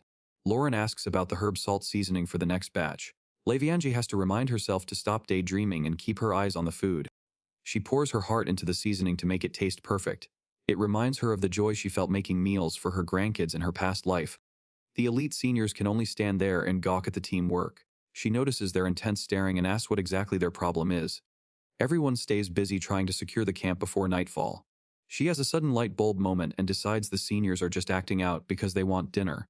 She hits Enrique with a savage reality check and asks why a supposedly capable senior is just standing around like a statue. He is absolutely speechless at her audacity.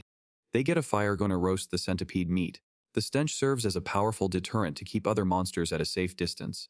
Enrique is fuming. He can't handle the MC giving him chores. Shouldn't you set up the tents before dark? She asks, and he's about to blow a fuse. Our girl keeps it cool while dropping some harsh survival logic. Repellent only buys time, she explains. If a monster is hungry enough, it's coming straight for them. They'll break through eventually.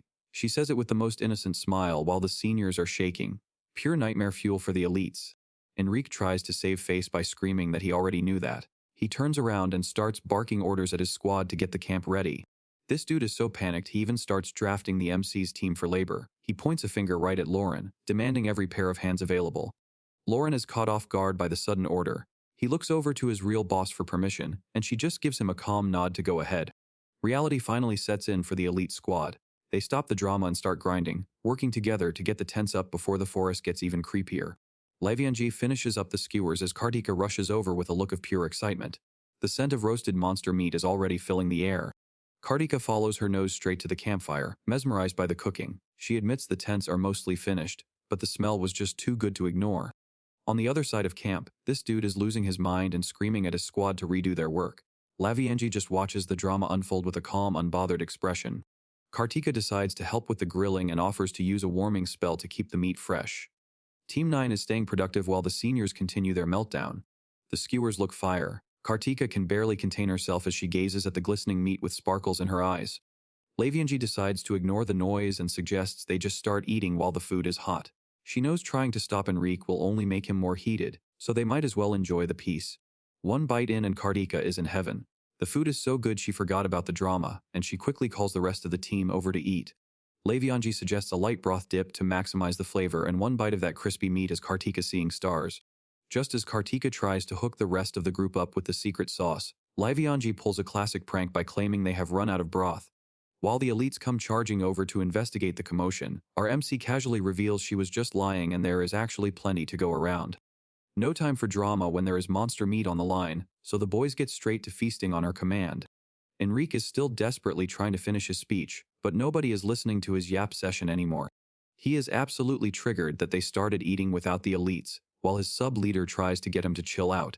Total masterclass in trolling as she completely ignores his tantrum and just asks if he is ready to sit down and eat. Enrique fumbles his words as the MC plays the guilt card, asking if he is really going to waste the meal she put her heart into. The whole squad digs in while she tells him to eat up so he can grow big, leading Enrique to realize she is giving off major grandma energy. She just laughs it off, asking if he finally figured out her true identity. He finally gives in and takes a bite, admitting the food is actually good once he stops talking. The vibe shifts as everyone enjoys the meal, and even the grumpy elite admits the broth dip is a game changer. Mino is officially a fan of the MC's cooking skills, while our girl is just happy to see everyone getting along. Sitting by the fire with her new friends, the MC finally gets to experience the peaceful camping trip she wanted. Her inner grandma starts dreaming of rice crackers, and she suggests some spicy love talk to keep the night going. Levianji starts leaning a bit too hard into the grandma vibes, wondering if these kids would have preferred potato chips over her tea. She offers Raph another cup, but he just gives her a firm shake of the head. Food is the ultimate brain fuel, and Raph finally feels his head clearing up after the feast. Our girl is just shocked he polished off his plate so fast when the night is still young. Raph drops the reality check on the squad, announcing that they are moving out first thing in the morning. He knows if they stay static in this forest, they are just setting themselves up to be monster snacks. The leader's authority does not sit well with the elites at all. Enrique cuts in with a massive attitude, demanding to know who gave a lower-class student the right to make decisions for everyone. Enrique shuts down the move entirely, declaring they are going to stay put and wait for a rescue. The rest of the team looks absolutely floored by his complete lack of survival instinct. Lavianji cannot even process the level of stupidity she is hearing right now. Waiting for rescue in a literal death trap is a one-way ticket to the afterlife, and she knows it. The crossroads of fate is officially here. She looks on with a grim expression, knowing that if they follow the prince's orders, the entire group is going to get wiped out. The standoff at the camp continues as off with a cold reality check. Ralph is not buying the prince's plan at all. Waiting for rescue is just a slow way to become bug food, and he is not afraid to say it. The elites try to pull the noble card, thinking their status makes them a priority for the kingdom. Ralph shuts that down fast, telling them nobody is coming. Enrique loses his cool and demands to know how a commoner could possibly know so much. Ralph breaks down the logistics of a rescue mission. Finding knights strong enough to enter this forest would take way too long. Enrique is starting to realize they are in deep trouble. Expecting help is just a delusion at this point. The barrier around this place is basically impossible to crack from the outside. He tells them to use their heads and think about the big picture. Between saving a few students and avoiding an international war, the kingdom is choosing peace every single time. The idea of being replaceable hits the elites hard. They are scrambling for any excuse to believe he is lying, but the crushing weight of his logic leaves them with no comeback. Levianji watches the elites absolutely lose it by the fire. Between the sobbing and the shouting, it is clear the forest is finally breaking their spirits. Our girl knows all this noise is just a dinner bell for the monsters lurking in the dark. The shouting hits a breaking point as a sharp command cuts through the chaos. Someone finally had enough of the drama. Mina steps up to shut down the infighting. She tells the group that bickering like children is the most foolish thing they could do right now. She goes on a tear, accusing them of manipulation and using hypnotic magic on the underclassmen. Even the ones standing on the sidelines are getting dragged for not speaking up. The lecture hits hard as the students look down with guilt. Mina asks them if this pathetic behavior is what they really call noble. Enrique is not about to let his authority be challenged. He doubles down on his ego, claiming that their status is the only thing that matters in the end. Lavianji can only watch with a tired sigh. To her, this massive standoff is just a bunch of kids going through a rebellious phase at the worst possible time. While the elites are stuck in their feelings, Rolf's team is already packed and ready to move. They have way too much survival experience to let a little drama slow them down. The elite sub-leaders finally swallow their pride and step forward. They are actually apologizing for the mess they made earlier. Instead of accepting the gesture, she tells them to direct that energy toward Ralph. He is the one leading the squad and the one they really disrespected during the argument. Enrique mocks her for being oblivious while her teammates whisper in the back. They realize she has no idea they actually tried to use hypnotic magic on her. This dude tries to insult her by saying her only skill is cooking, but he does not realize he just gave her the ultimate compliment. Her grandma heart is glowing after hearing he enjoyed the food. Even when he complains about being forced to eat a bug, she just takes it as more praise. He is losing his mind in the background because his insults are doing zero damage to her vibe. Enough with the complaining. She gives him a stern lecture and tells him to be grateful for the meal, regardless of what kind of monster it came from. Lavianji decides to pass the farewell gift to someone actually useful on the other team. Enrique offers no pushback and just accepts the reality of the situation. She drops the bomb that they are leaving first thing tomorrow. The elite squad is caught off guard by the sudden news that their safety net is vanishing. Enough with the drama because it is time to get back to the grind. Ralph backs her up while the elites finally acknowledge that his logic is sound. Enrique is losing it and tries to bark orders about authority. Ralph ignores the noise and keeps moving with a zero-tolerance attitude.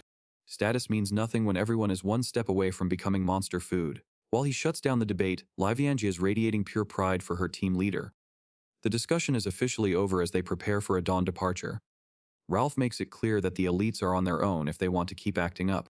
Survival is the only thing that matters in this death trap. He is putting the safety of his team over any noble pride or petty arguments. Ralph tries to be the bigger person by offering some food and monster-repelling wards for the road. Enrique is absolutely fuming that these lower-class students are treating him like a charity case. Playing it cool, the rest of the elite squad insists they can handle things on their own. They look a bit stressed, but they refuse to accept help from the commoners. Enrique puts on his best smug noble face and tells the squad to slow their roll. He is not about to let some lower-ranked students lecture him on survival. Looking out at the quiet trees, this dude claims everyone is overreacting. In his mind, the forest is basically a walk in the park right now. He points to their cozy campfire as proof of his point. Since no bugs have tried to eat them while they were cooking and shouting, he thinks they are perfectly safe. Ralph is not having any of that arrogance. He shuts down the nonsense by reminding everyone exactly who is responsible for their current safety. Our boy drops the hard truth that they are only alive because of the MC's quick thinking. While Enrique is left speechless, Lavianji is in the back purely living for the compliments. Enrique is officially losing it, screaming that the MC is just a lazy bully who even her own fiancé hates. Talk about a reality check. The shouting match turns into a physical smackdown as the elite leader finally steps in and drops him with a single hit. She has reached her limit, telling the dude that she cannot stand listening to his voice for another second.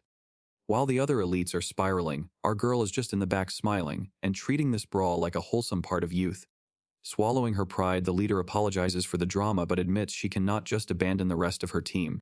She makes a desperate plea, asking if they would at least take the two sensible members of her squad along. These two are actually hyped to switch sides, bragging that their magic is way more useful than a supposedly talentless noble. Ralph shuts down the tagalongs without missing a beat, telling them they are not needed. Bro is all about efficiency and is not letting dead weight slow them down. Mina keeps it 100 with her team, explaining that she is choosing the logical path over loyalty. She expected them to be upset, but she is sticking to her guns regardless. The elite girl absolutely loses it, screaming about being abandoned by her own teammate. She cannot believe the decision is being made without her input. A full-scale tantrum breaks out as the duo demands to know who put Mina in charge. They are not about to let someone they view as an equal leave them in the dust. Lavianji just watches the drama unfold from the sidelines with a classic told you so look. She knows their desperate attempt to follow is only going to end in a disaster. The boy tries to play the authority card, threatening to report Ralph for being unfair. Ralph just hits him with a reality check, telling them not to expect a single hand of help. Ralph doubles down, making it clear that snitching is useless in a survival situation. Putting your team first is just common sense to him. Lavianji drops a heavy reality check, warning the elites that she has all the receipts to prove her innocence if they try to spin a lie. She is done letting them dictate the narrative while they are all stuck in this death trap. She reveals her secret weapon, a magical audio recorder. It turns out Class D has been documenting all the trash talk from the elites for years, and now the tables have turned. The news sends Mina into a spiral as the truth finally starts to sink in. She realizes the behavior of her class was far worse than she ever imagined, and the corruption goes deeper than a few mean words. The elite leaders decide they are done with the dead weight and prepare to head out. Nilti drops a cold parting warning, telling the abandoned pair to stick to their own kind if they want even a small chance at survival. Desperation kicks in as Mina lunges forward to grab Lavianji before she can walk away. She starts screaming about noble duty, claiming it is a high-ranking lady's job to protect those beneath her. Lavianji is not buying the sudden change in attitude. Mina is so desperate she even offers her nickname as a bribe, but our girl sees right through the act. Lavianji sighs at how impossible it is to change Ralph's mind while the elite boy desperately tries to bribe her with his family's debt. He even tries to neg her by bringing up her bad reputation, claiming she needs allies like them to survive. Rim keeps tugging on her sleeve, but she just calmly calls out for Ralph. Ralph can only watch with a confused expression as she maintains her cool and ignores the desperate grab for attention. She casually starts walking away, making it clear she has zero interest in making friends or getting the prince's approval. She drops a truth bomb that their families are way too tied to the Nilty house to ever actually support her anyway. Lavianji turns back with a cold look, telling him that a debt from someone like him is literally worthless. She even mocks the idea of using his nickname, leaving him standing there in total shock. She shuts down their attempt at casual talk, reminding them she never gave permission for them to use her name.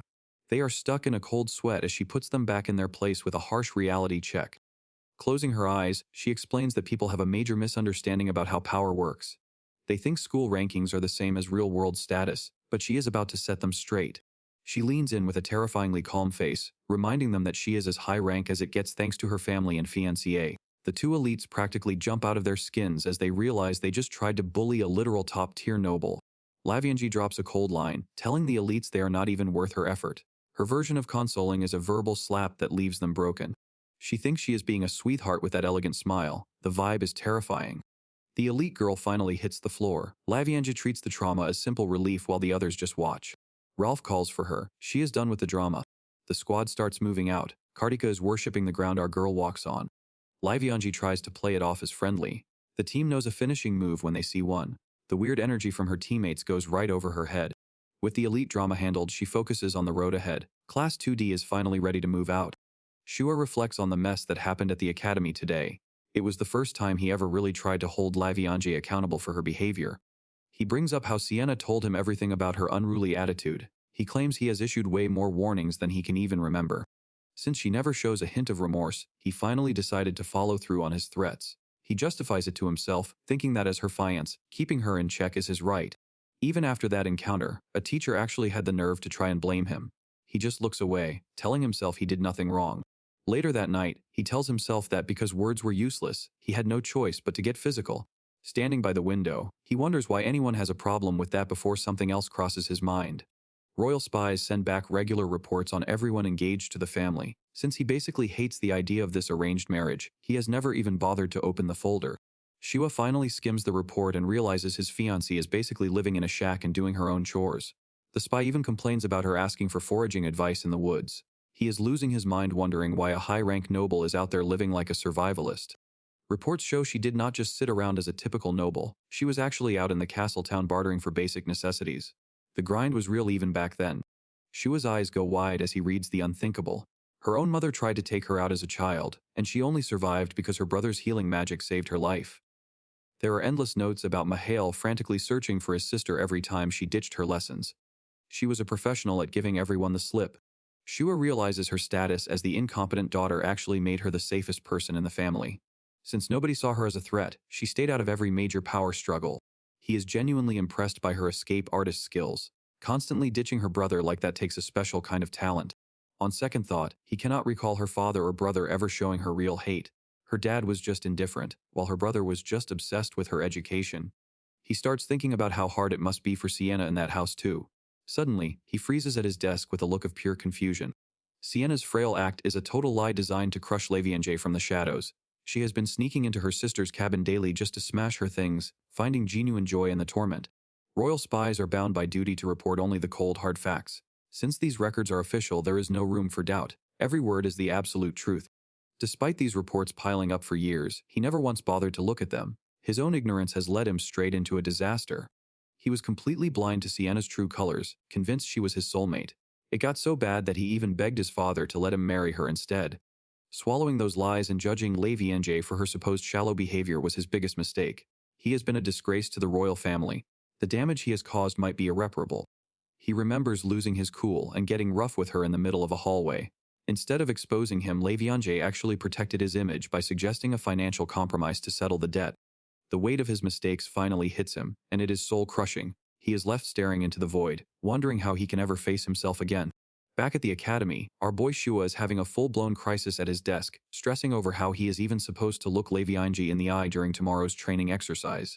But as the sun rises, those petty worries were the last thing on his mind. Cut to a total disaster zone where someone is absolutely losing it, slamming their hands on the table while screaming about how they still can't find the missing students. On the day of the exercise, the entire school was rocked by the news that Lavianji's squad Team AD9, completely vanished the second they stepped into the teleportation circle. This unprecedented emergency forced the school to cancel the whole event and send everyone home, while Mikhail remained behind to represent House Roble in the crisis meeting. Shua is pulling double duty as the worried fiancé and the student council president, which clearly gets on Mikhail's nerves. The brother tells him to relax and asks what happened to his typical Roble composure. Joining the group is Wharton Nilty, the big brother of Enrique and another high-tier heir who is usually the life of the party, but even he has lost his signature smirk given the circumstances. Mikhail is the only family representative for the second years, since the rest of the squad doesn't have anyone close enough to reach the capital on such short notice. Wharton is holding it down for the whole group. Since his family basically runs the show for the rest of the Enrique team, he acts as the voice for all of them. The academy official asks for a little more patience while they wrap up the location analysis. Shua is just sitting there in silence, the pressure clearly mounting. Shua is stuck on the words of Wharton, noticing the guy is way too familiar with the vibes of Mikhail. Mikhail calls him out, asking why he is losing his usual cool. The thought keeps eating at him. He starts wondering if these two have been hanging out behind his back this whole time. Then the realization hits him. Mikhail has been keeping him at a distance because of how he treated Levianji, ignoring his attempts to be professional. Looking back, he realizes he was being willfully ignorant about everything. It is a harsh moment of clarity for his own past behavior. A sudden knock at the door breaks the silence. The staff rushes in with news that they finally have the coordinates for where the students landed. The room goes ice cold as the official drops the location. The squad was teleported straight into the poison box garden. Wharton is losing it because that forest is basically foreign territory. Shua stays in the shadows as Mikhail hits them with a cold question. Mikhail isn't here for the small talk. He demands to know exactly how the academy is going to handle this disaster. The headmaster and top instructors finally realize how cooked this situation has become. Wharton agrees, calling it a touchy development for everyone in the room. Wharton and Shua are on the same page for once. They stare down the leadership and wait for a real response. The headmaster knows they need to send aid immediately, but the border crossing makes it messy. He says they will have to clear everything with the royal family first. Mikhail asks for a private word with his sister's homeroom teacher. He lets out a tired sigh while Shua just sits there fuming. The homeroom teacher cuts right to the chase, asking if his sister is even still alive. Mikhail takes a moment before answering that, strictly speaking, the team should still be breathing. She reveals that the other students have started looking up to them. They have even given the squad a special name that has stuck. They have dubbed them Team Peckish. The announcement lands with a thud, leaving the officials in the room looking dumbfounded. Mikhail is sweating, asking if this is really the time for jokes. The teacher doesn't blink, assuring him that she is as serious as a heart attack. The teacher explains that while most of the squad is B rank, Livianja is technically below that level. Even so, their teamwork is so cracked that the entire unit functions as an A-rank adventurer party. Mikhail is confused, asking how that is even possible for a bunch of students. She reveals the secret sauce is his sister, stating the team reaches this height because Levianja is with them.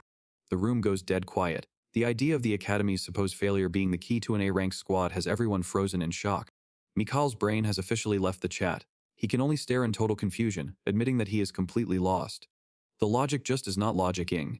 Nobody can figure out how the bottom-tier student became the secret sauce for an elite party. Back at the academy, the teacher laid out the facts. She held up 3 fingers, explaining exactly why Levianji's presence made her team practically unkillable.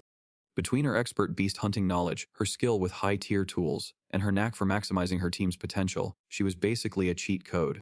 First of all, Team Peckish viewed monsters as groceries. These kids were ravenous, turning a dangerous survival trial into a high-stakes cooking show. The teacher actually felt bad for the forest ecosystem with these predators on the loose. The rest of the staff just stood there in a deadpan silence, unable to process the absolute madness they were hearing.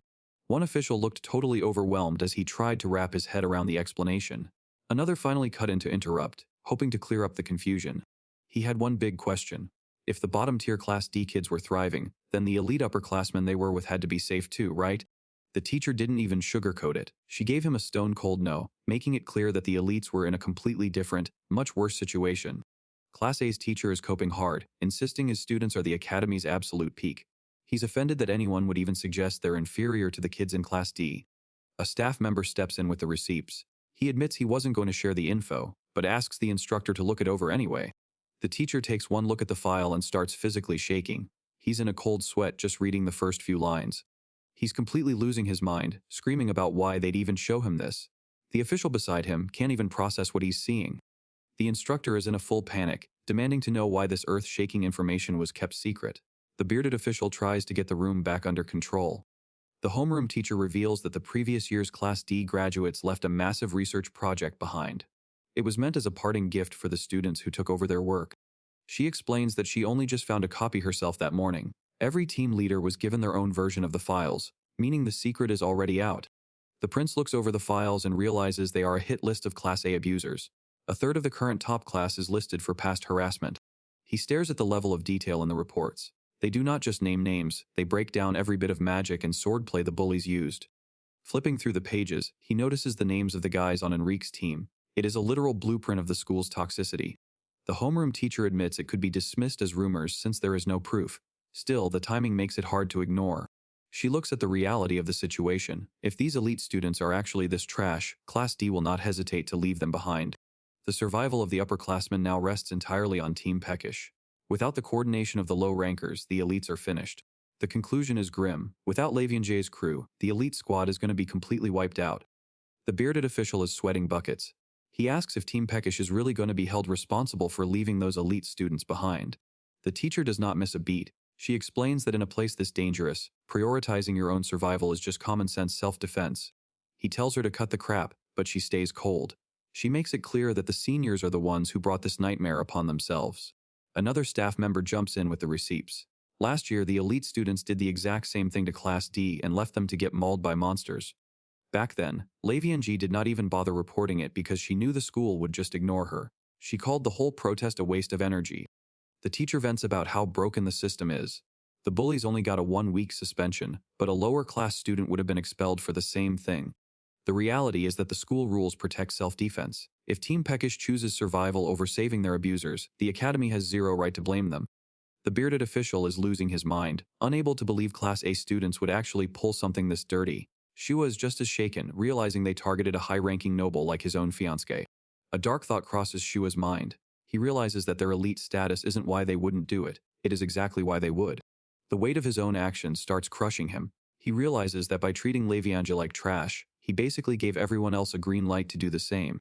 If something happens to her, he knows the responsibility rests squarely on his shoulders. Wharton Nilty cuts through the tension with a surprisingly cold take. He admits the bullying is a mess for the higher-ups, but if Class D needs to fight back to survive, he is not going to stop them. He leans back and asks the million-dollar question. He wants to know what everyone thinks is going to happen when his brother's squad finally crosses paths with Team Peckish. The teacher tries to stay optimistic, hoping the seniors are smart enough to cooperate so they aren't left behind. She knows Team Peckish isn't heartless, but the fourth years have to actually play along to survive. Wharton just scoffs because he knows his brother better than anyone. If the reports are right, Enrique isn't going to play nice. He is going to start plotting against Leviange the second he gets the chance. Flashback shows how Enrique was completely obsessed with Sienna and wanted her to take over as the fiancé. He was clearly playing for the wrong team. The focus shifts to Lady Ujira, the one student not mentioned in the initial reports. Everyone is banking on her family's sense of honor to save the day. If she is actually honorable, she would stop her team from acting like idiots. But that same loyalty might force her to stick with those hopeless teammates until the bitter end. Shua looks down and wishes he could give anything to help her right now. Mikhail starts questioning if the teleport circle failing was a total accident or a planned hit. Shua admits he understands the academy position, but the mystery of who planned this remains. The group decides it is time to report everything to the king and get a rescue effort moving immediately. They cannot wait around any longer while students are in danger. Wharton wraps up the meeting by pushing for an immediate royal audience. He tells the academy to keep everyone updated on every single detail of the investigation. The officials corner Shua, reminding him that he is both the student council president and Leviange's fiancé. This dude looks like he just saw a ghost as he realizes he can't run away from this mess. Shua stammers out a weak response before following the group out of the room. The door slams shut behind them, leaving the rest of the academy in a heavy silence. Cut to the royal castle, where the stakes are officially going through the roof. The headmaster and the group arrive for an urgent meeting with the king himself. Inside the royal study, the king waits with a stern expression. He sits tall in his uniform while the headmaster stands ready to present the full report. The king ponders the grim situation, acknowledging the nightmare location and the fact that Leviange is the one trapped there. Shua stands there trembling while the weight of his past actions starts to crush him. Then the headmaster drops the absolute worst news possible. He looks Shua in the eye and admits that the crown is refusing to send any aid to the students. Shua's face goes completely pale as the realization hits. He stands frozen, unable to believe they are being abandoned. The king explains that the forest barrier is a matter of international confidentiality and no aid can be sent. He knows the ducal houses will be furious, but the political risks are just too high to ignore. Shua is losing it as his father turns to leave, shouting that they cannot just abandon the students like this. He begs the king to wait, but the conversation is over as far as the crown is concerned. This dude is actually screaming now, demanding to know what happens to the academy students and his own fiancée. He stands there shaking with rage while his father and the officials keep walking. A heavy silence fills the room as the king finally pauses with a sharp breath. Shua can barely move as he asks one last time if the crown is really just going to leave them all to die.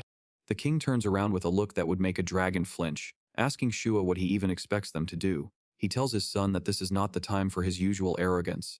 Shua stands there frozen, feeling like his father sees right through his act. Back in the throne room, the king isn't pulling any punches. He asks what he is even supposed to say to the student body now that so many people are missing. He reminds everyone that being a student at the academy comes with a heavy price tag. The king leans in, reminding Shua that they aren't just students, they are the face of the nation's responsibility. Shua looks like he is about to fold under the pressure. Looking out at the palace grounds, the king drops a cold truth. He asks why elite knights should risk their lives in a death trap just to bail out a few spoiled noble kids. This isn't just about safety, it is about international law. The king shows off the border treaty, explaining that the poison box garden is the only thing keeping them from a full-scale war with their neighbors. If the barrier breaks and the monsters inside get out, it is game over. One wrong move and both nations get swallowed by chaos and invasion. The king stares Shua down with zero emotion in his eyes. He asks if Shua's little rescue plan actually accounts for a literal world war. Shua can only stand there and stutter because he knows he is cooked. Clenching his fist, Shua realizes he has zero room to talk. He was thinking with his heart instead of his head, and now the reality of his selfish choice is finally setting in. Inside the castle, the king cuts to the chase. He asks the headmaster if he understands the real reason behind this private meeting. Without missing a beat, the headmaster admits the king is there to stop the academy from sending help. It is cold, but the king stands firm, calling the situation an academy failure and refusing to sacrifice teachers for a doomed rescue. A sharp question from the king confirms the headmaster already knew the answer. A simple agreement is all he gets in return. Desperate for a loophole, the headmaster asks if there is truly no path to survival. He notes that neither the king nor the chancellor has actually given up on the students yet. The king admits there is a plan, but it is far from perfect and relies entirely on the grit of the students trapped inside. Turning to the chancellor, the king checks if Prince Shua needs to step away for this part, while the tension in the room hits a new peak.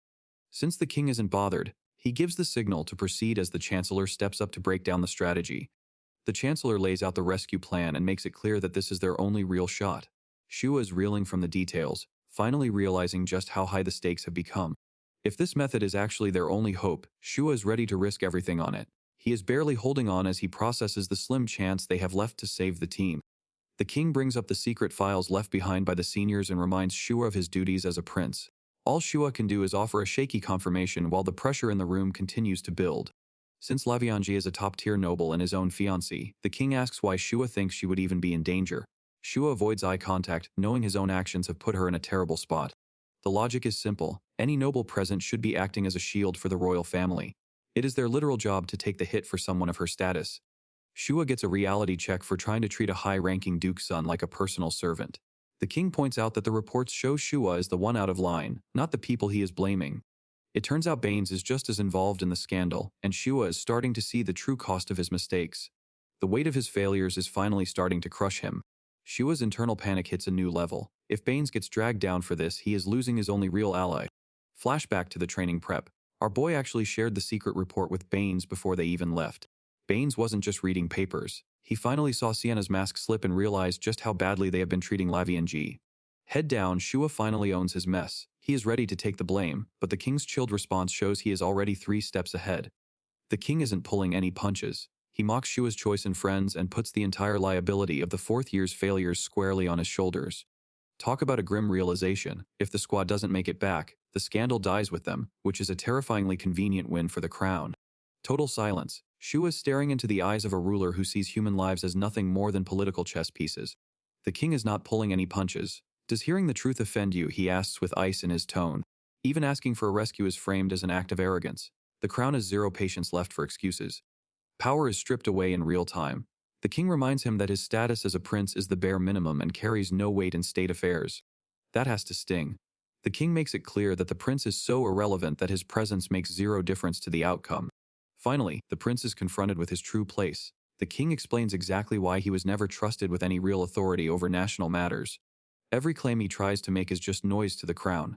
The judgment is final, and the prince is officially written off. Discussion over. The king walks out of the room, leaving the prince behind in the heavy silence. Reality hits like a truck as the prince realizes his father saw through every single one of his failures. He finally understands that his negligence didn't just hurt his reputation, it put his fiancée in mortal danger. The heavy doors slam shut, leaving the prince alone in the crushing silence of his own disgrace. It is a brutal wake-up call. He realizes that his father never even bothered to scold him because he never mattered in the first place. To the king, Shua wasn't a prince worth teaching, he was just a liability that wasn't worth the breath to reprimand. Standing alone in the cold hallway, the weight of total rejection finally sinks in. If he is truly nothing to the crown, then he is truly on his own. Sweat starts to bead as the logistics of a rescue mission fall apart in real time. Formal requests are being sent to the secretary, but the odds of the king signing off are looking non-existent. Clutching his head in agony, the prince knows any official plea will just be dismissed as emotional bias. He needs to find a way to save Livianja on his own before her time runs out. Wharton leans in with zero respect for personal space, greeting Mikhail like they are old buddies. Mikhail is definitely not in the mood, asking why this guy has not gone home yet. Wharton keeps pushing the fake friendliness, insisting that Mikhail looks too pale and needs a trip to the infirmary. Mikhail tries to decline, but he is clearly losing this battle of wills. Looking at him now, Mikhail wonders where all that intense noble aura from earlier went. Turns out this annoying, overbearing version is just his natural state, and he has been pestering Mikhail since before they even started school. Even with that ridiculous smile, Mikhail knows Wharton is surprisingly calculating underneath. He sees right through the act, even as Wharton tells him to stop making such a sore face. Wharton plays the victim card, asking if the heir of House Roble would really abandon a fallen comrade. He even jokes about collapsing right there on the floor just to guilt Mikhail into staying. Mikhail is stunned that this dude is actually willing to fake a medical emergency just to drag him to the infirmary. The level of commitment to being a nuisance is truly on another level. Finally dropping the jokes, Wharton leans in and hits him with the truth. He knows exactly what Mikhail is thinking and asks if he wants to go save his little sister. Wharton casually mentions that depending on the situation, he might have to pay his foolish brother a visit too. Stunned by the casual threat, Mikhail is left unable to find his voice. The pressure only grows as Wharton leans in close, claiming his only goal is to save Levianji. Mikhail is breaking out in a cold sweat, suspecting that the man is actually plotting to get rid of his own sibling. Mikhail is visibly shaken by the implication. You mean that you'll be going there yourself? You're not going to take care of Enrique, are you? Wharton's grin doesn't reach his eyes. That depends on how things play out. Wharton suddenly flips the switch back to his playful self. He jokingly asks Mikhail to carry him to the infirmary when he collapses later, but he just gets a swift swat in response. Mikhail isn't playing along with the goofball act. Mikhail makes it clear he has no intention of carrying anyone. Besides, nobody would want to see two men in such close proximity. Wharton mentions a hot new novelist and the fans who would be thrilled to see them together. Mikhail is completely baffled. Wait, what? What are you blathering on about? Getting way too into the topic, Wharton explains that this author has recently burst onto the scene. He claims they've already cultivated a rabid fan base of women from every walk of life. Apparently, these novels go way beyond standard romance tropes. Wharton notes that they delve into everything from trysts between two women to love stories between two men. Mikhail looks like he's about to have a mental breakdown. The idea of homosexual romance is way too much information for him to handle in the middle of a crisis. Mikhail is practically vibrating with disgust as Wharton defends his taste in books. The Duke's heir claims the world building is top tier, but our boy is just horrified to learn that his rival actually reads that stuff. Wharton doesn't just read them, he's a dedicated fanboy. He laughs off the judgment and admits he actually camps out in line for every single new release. As they keep walking, Wharton mentions the books are published irregularly, so the plot is always a surprise. Mikhail stays silent, clearly wishing he could unhear this entire conversation. Wharton offers to lend him some all-time favorites, but Mikhail isn't interested in the slightest. He wonders why someone would even waste their elite family spies on tracking down novels. Wharton just claps his hands and laughs, explaining that he only uses spies who are just as obsessed as he is. Mikhail looks like he's about to have a mental breakdown from the sheer absurdity. They finally reach the infirmary as Mikhail thinks about the spy in feminine clothing who keeps visiting his sister. At this point, he's convinced every single spy in the kingdom has lost their mind. The door swings open as the pair steps into the room. The school doctor looks up from his desk and asks if they've finally caught up on the situation. The school nurse sitting there has a major secret. Turns out he is actually the crown prince, Regulus Rovinia, just playing dress-up as academy staff. Wharton raises a hand to get everyone on the same page. He reminds them they are all basically childhood friends who grew up in the same elite circles. Mikhail is losing it because these two are already acting like they solved the mystery. Wharton drops the bombshell that the teleportation glitch was a setup by the seniors. Mikhail tries to process the idea of someone intentionally sending students into a death trap. The prince cannot confirm it yet, but the suspicion is thick. Wharton does not pull any punches when it comes to his own brother, Enrique. He calls him out for having way too much pride and zero self-awareness. Mikhail is stressed out because this just happened and these two already have all the answers. He demands to know how they got so much intel so fast. The realization finally starts to hit Mikhail. If the seniors really did rig the exercise, there is only one person they would be aiming for. Wharton drops the truth bomb. He confirms that the person who rigged the training was most likely Mikhail's own sister. A desperate oath on the Nilti family name doesn't move Mikhail at all. He clenches his fist in a silent rage, knowing no amount of talk can bring Laviange back. The school doctor steps in with some hard facts. He has already decoded a copy of the circle to find out where the team went and how they were singled out. The doctor mentions he actually invited Mikhail earlier, but Wharton conveniently showed up alone. Mikhail is fuming because he never even received the message. A smug smirk from Wharton to finish the job. He tells Mikhail that jealousy really doesn't suit him. The teasing continues as he claims he would have been happy to have Mikhail's company. After all, they have plenty to discuss from their shared history. Wharton claims he only stayed back to avoid interrupting the siblings' private talk. Mikhail is left shaking, wondering just how much Wharton really witnessed earlier. Just as the meeting heats up, Sienna bursts into the room with a desperate shout.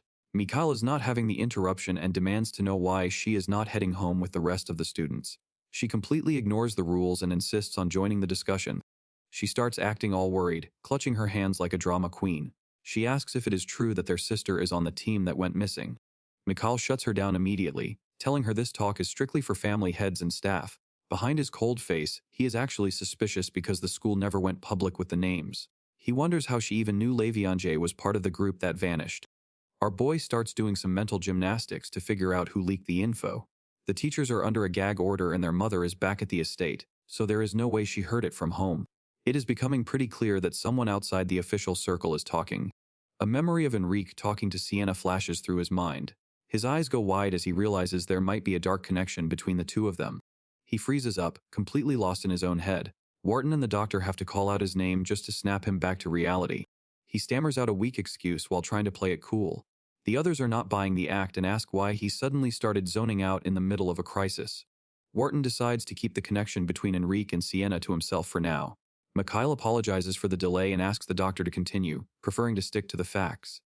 The doctor reveals a hidden modification buried in the teleportation circle. It was a sleeper trap set to trigger on the 9th use to specifically grab a team of 8. This setup allowed the teachers to use the circle without any issues. It was programmed to only activate when a full squad of 8 students stepped onto it. Mikhail connects the dots and realizes the 9th team was rerouted to a death trap. He asks for more receipts on the sabotage, and the doctor points him toward the lottery slips. The evidence is right there on the table. Out of all the slips, the 9th one has completely different handwriting. The doctor confirms the student council had everything ready a day early. Our boy Mikhail explains that the second years were supposed to deliver the lots to the teachers that morning. A quick check reveals a major breach in the protocol. Instead of the regular students, a 4th year named Petulim Lunik was the one actually handing out the lots. Mikhail loses it. What? He yells as the realization hits him. Lunik and Enrique's families are basically besties, making this whole thing look like a setup. Lunik is a total disaster who should have been kicked out of the council months ago. Mikhail is fuming that school politics are ruining everything during a survival mission. The school breaks down the system. Freshmen get in through grades and teacher picks, but everyone else needs a nomination from their peers.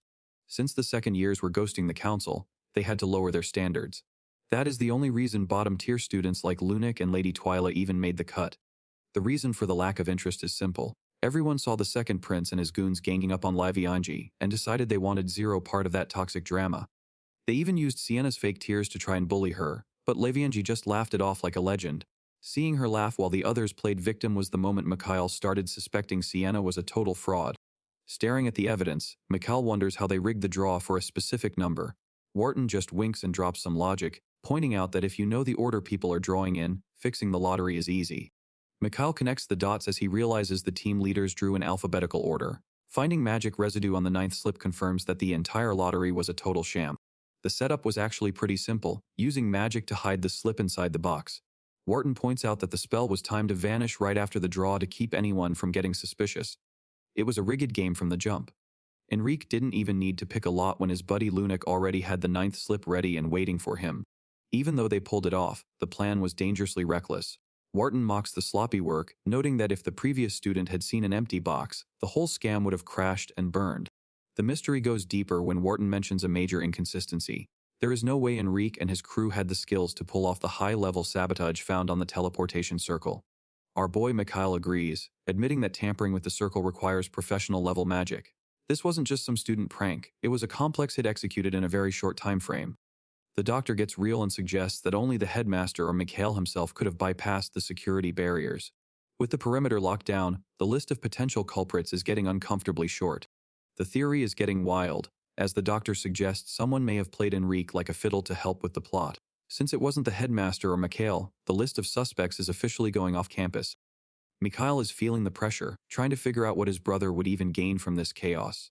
He can't help but see Siena's influence lurking behind every single move. Wharton isn't playing around, reminding everyone that as the Nilty Hare, he needs his brother back yesterday. He knows Mikhail is just desperate to save his little sister, so their goals are a perfect match.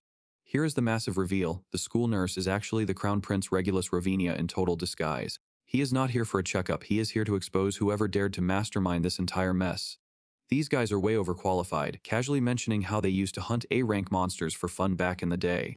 With their skills confirmed, they decided it's finally time to hammer out the plan and invade the poison box garden. Mikhail is locking in. It is official, they are heading straight into the garden. The team camping out under the stars for the night. Someone is whispering her name from the shadows, pulling her out of a deep sleep. She is not about to ignore a ghost in the woods, so she decides to head out and investigate. They have got the tents set up deep in the trees to keep the monsters and the weather at bay. Everyone is splitting up to get some rest before the mission really pops off tomorrow. The upperclassmen are camped out a ways away while Ralph and the boys take a breather.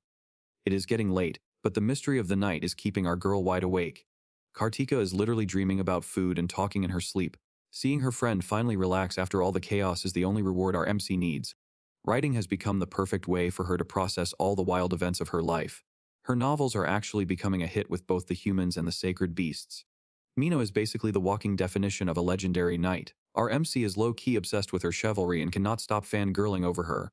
She is already planning her next chapter while she peeks out of the tent. The creative inspiration is hitting hard as she slips out into the night.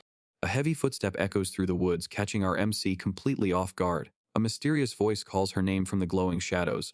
It turns out her hunch was right, and the voice belongs to the silver dragon spirit Lag. He sensed a shift in the forest's barrier and came seeking her magic. Lag drops a warning about 5 strangers sneaking into the forest in 2 separate groups. Our girl wonders why such weaklings would even risk stepping foot in this death trap. Seeing how reckless the rest of the team is acting, she realizes her secret protective spell on Mina was a genius move. Mina comes sprinting back in a total mess after waking up to find half the squad ditched her. They did not just run, they actually stole the monster-repelling wards and left her defenseless against an incoming horde. While Mina is losing it, our MC is just vibing and calling them a bunch of troublemakers. She knows Lag's overwhelming presence makes this spot the only safe place in the entire forest. One of Shua's most trusted allies is locked into his role as a loyal knight. He is fully aware of the prince's high-stakes engagement to the woman everyone calls a villainess. After getting rejected by his fiancée, Shua starts digging through the royal spy's reports. He sifts through every detail of Levianji's life that he ignored before. The file falls onto the desk. They cannot look away from the proof that the wicked woman narrative was a lie they both fell for. They were worried about her before the training but never found a window to speak. Baines witnessed the truth right before entering the forest, only for her to vanish before he could act. Now he can only curse his bad timing. Back when the rescue was being planned, Baines waited outside the meeting room. He stood in the hall as the sound of Mikhail and Sienna arguing echoed through the door. Sienna puts on her best waterworks routine to get into the room. Mikhail turns his back on the drama and tells her she is staying out of this. She tries to flex her magic talent over her sister, but Mikhail stops her mid-sentence. One sharp retort and she is already flinching away. Mikhail shuts it down for good. He orders her to go home and stay out of his sight if she actually cares about him. Sienna struts away while Baines watches from the shadows, barely letting out a soft gasp as her heels echo down the hall. He is actually shaken, thinking there is no way a delicate girl like her could handle Mikhail's intense, threatening energy. Baines realizes Mikhail was this close to actually snapping on her. Our boy instinctively wants to go console her like always, but then he hears it. Behind that innocent mask, Sienna is literally gritting her teeth and cursing her sister for being a constant thorn in her side. She keeps walking, thinking that everything is actually going better than she even planned. Baines just stands there frozen as the sound of her clacking heels fades away. His whole world is glitching because he refused to believe the reports about her true nature. He really thought she was the one pure noble who was kind, capable, and always ready with a genuine smile for everyone. In his head, she was the perfect fit to be the true fiancée of the prince, and nobody cared that she was adopted. But after hearing her true colors from her own mouth, Baines realizes he can never stand behind her again. He just slumps against the wall, completely defeated by the realization that he has been played. Baines is done being a fool. He slumps against the wall, admitting he was totally played by Sienna's act and his own prince's terrible behavior. Now, he is deciding to step up and do whatever he can to make things right. The scene shifts to a pair of boots trekking through thick grass. Our boy is officially escorting Shua into the deadly poison box garden, but things are already going south because their monster wards shattered the second they stepped inside. Deep in the woods, Baines stays on high alert while Shua looks like he is about to jump out of his skin. They are using magic to hide their presence, but Baines knows if they actually get spotted, all that stealth is useless. Out of nowhere, a jagged bolt of energy erupts through the trees. Baines freezes in his tracks, his eyes wide as he realizes something massive is happening nearby. The prince suddenly loses it and bolts toward the light without a single thought for safety. Baines tries to scream for him to wait, but the royal is already dashing ahead and leaving his protector in the dust. Baines realizes there is something more than just guilt driving the prince's reckless sprint. Before he can even finish the thought, a desperate scream echoes through the forest, forcing him to yell for Shua to stay back. It is a total nightmare as giant insect monsters swarm the area from every direction. While a massive ant towers over a trapped student, Shua stares in horror at his own hands as a dark, flickering flame begins to ignite. The mission goes south immediately as a massive centipede monster ambushes the squad with a burst of dark energy. Enrique barely has time to react before the force of the blast sends the entire formation into total chaos. Shua looks around frantically for the rest of his team, but all he finds is a total nightmare. One of the students is on the ground clutching his face in agony, screaming that it burns while blood pours through his fingers. Through the pain and the blood, the injured guy barks out Enrique's name. He's lost all composure, screaming that this whole disaster is Enrique's fault for leading them into a trap. Shua tries to figure out where their leader went, but the truth is a punch to the gut. The injured student reveals that Enrique didn't just get separated, he actually bolted and used his own teammates as bait to save himself. Enrique tries to salvage the situation by striking the monster, but his blade just bounces off the creature's armored shell. He realizes way too late that this thing is way too tough for a standard physical attack, and his frustration is turning into pure panic. Shua screams for Heinz as the entire clearing is engulfed in a massive explosion. Magic and debris fly in every direction as the battle reaches a breaking point, leaving everyone's status uncertain. The force of the shockwave is too much to handle, sending Shua tumbling through the air like a ragdoll. He skids across the dirt and lands hard, right in the path of the monster's deadly tail. Baines rushes toward the screams only to find a student on the ground foaming at the mouth and clawing at his throat. The poor guy can barely choke out a plea for help as the situation turns into a nightmare. Gritting his teeth, Baines curses their luck as he realizes they are completely overwhelmed. He can feel the weight of every life slipping away in this cursed forest. Amidst the cries of pain, a massive wasp lunges from the trees and drives its jagged stinger straight through Shua. Baines screams the prince's name as he watches the royal take a blow that would kill a normal man. Enraged by the sight, Baines charges in with his blade and decapitates the monster in a single stroke. He isn't letting another one of these things get near his friend. He drops to his knees to check on the prince, who can only choke out a faint apology before his eyes start to glaze over. Blood is starting to pool on the forest floor as the poison takes hold. The realization of poison hits Baines like a physical punch, just as the entire forest starts humming with the sound of wings. It isn't just one predator anymore. Thousands of wings are beating in unison as a massive swarm closes in from every direction. There is nowhere left to run. The toxin is ruthless, turning the clearing into a graveyard as Sienna groans on the ground and others start foaming at the mouth. Shua's eyes are glazing over while he loses the fight to stay conscious. Our boy Baines is left standing alone in the carnage, shouting into the void because he has no way to stop the disaster. Baines stands alone in the darkening forest as a terrifying hum fills the air. The swarm is closing in fast and the sound of thousands of wings is getting louder by the second. Looking at his broken team, he realizes there is no way out for everyone. With Shua fading from the poison and the others in critical condition, he reaches for a secret tool as his final gamble. This rare device is a knight's last resort, a magical emergency button that can punch through any barrier by draining every drop of the user's mana. The catch is simple but brutal, as it only has enough juice to save a single person. Baines knows that activating this means certain death for him, leaving him magicless and defenseless against the incoming monsters. His choice is already made, because his loyalty to the prince outweighs his own survival. Steadying himself, he looks down at the unconscious royal one last time. Shua needs to get out of this graveyard, even if Baines has to pay the ultimate price to make it happen. Memories of his promise to serve as the prince's aide flash through his mind as he prepares for the end. Just as he braces for the swarm to tear him apart, a sudden voice cuts through the chaos of the forest. The vibe shifts instantly when our MC Livianji steps out from the shadows with a calm smile. She looks completely unbothered by the nightmare around her, wondering exactly what kind of mess she just stumbled into. Baines is absolutely shook to see Laviange casually strolling through this nightmare. He can barely get her name out while he turns around in total disbelief. Suddenly, the terrifying buzz of the swarm starts to fade away. It is like the monsters are literally running away from her presence. Baines tries to play the hero card, claiming the prince only came here to save his fiancée. Lavianji is not buying the sob story, reminding him that this forest is a graveyard, not a playground for incompetent nobles. She really just called the entire royal party a bunch of empty-headed buffoons. With a smug smile, she repeats herself just to make sure the insult sinks in. Our boy Baines tries to stand up for his prince, but he does not even get the words out. One cold glare and a single command to be silent has him physically shuddering in place. He is losing his mind because his body is reacting with pure terror to someone he thought was talentless. Meanwhile, she is just posing and acting like their stupidity is actually painful to witness. She drops a massive reality check, asking Baines what his actual job is as a retainer. If he really wanted to protect the prince, he should have used his brain to stop this suicide mission before it even started. Our boy Baines is getting cooked. Lavianji points out that he did not just fail his mission, he failed to keep the prince away from this mess in the first place. She actually starts laughing, finding the whole life or death situation hilarious. To her, their tragic hero act is the peak of comedy. Baines cannot even argue, but he still tries to defend the prince's honor. He insists that Shua only came to this graveyard to save his fiancée. That just makes her smirk. She reminds him that their engagement was always just a cold business deal, not some fairy tale romance. She asks if he is really that knave. After the way Shua publicly trashed her, believing he is here for love is just pure brain rot. Baines finally snaps and shouts back. He asks if it would be better if the prince just left her to die when things got inconvenient. The laughter does not stop. She points out the hypocrisy of a man who spent his whole life humiliating her suddenly playing the hero.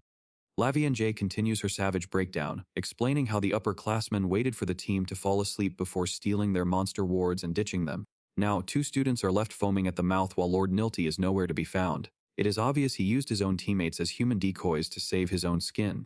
She drops the ultimate question, asking who it was that let these nobles get so arrogant in the first place. Baines can barely find his words, realizing he has been a part of the problem all along. She points out that if the system was not so broken, these students would not be in a death spiral. Even if they survive, she wonders if any amount of healing magic can fix the trauma they just endured.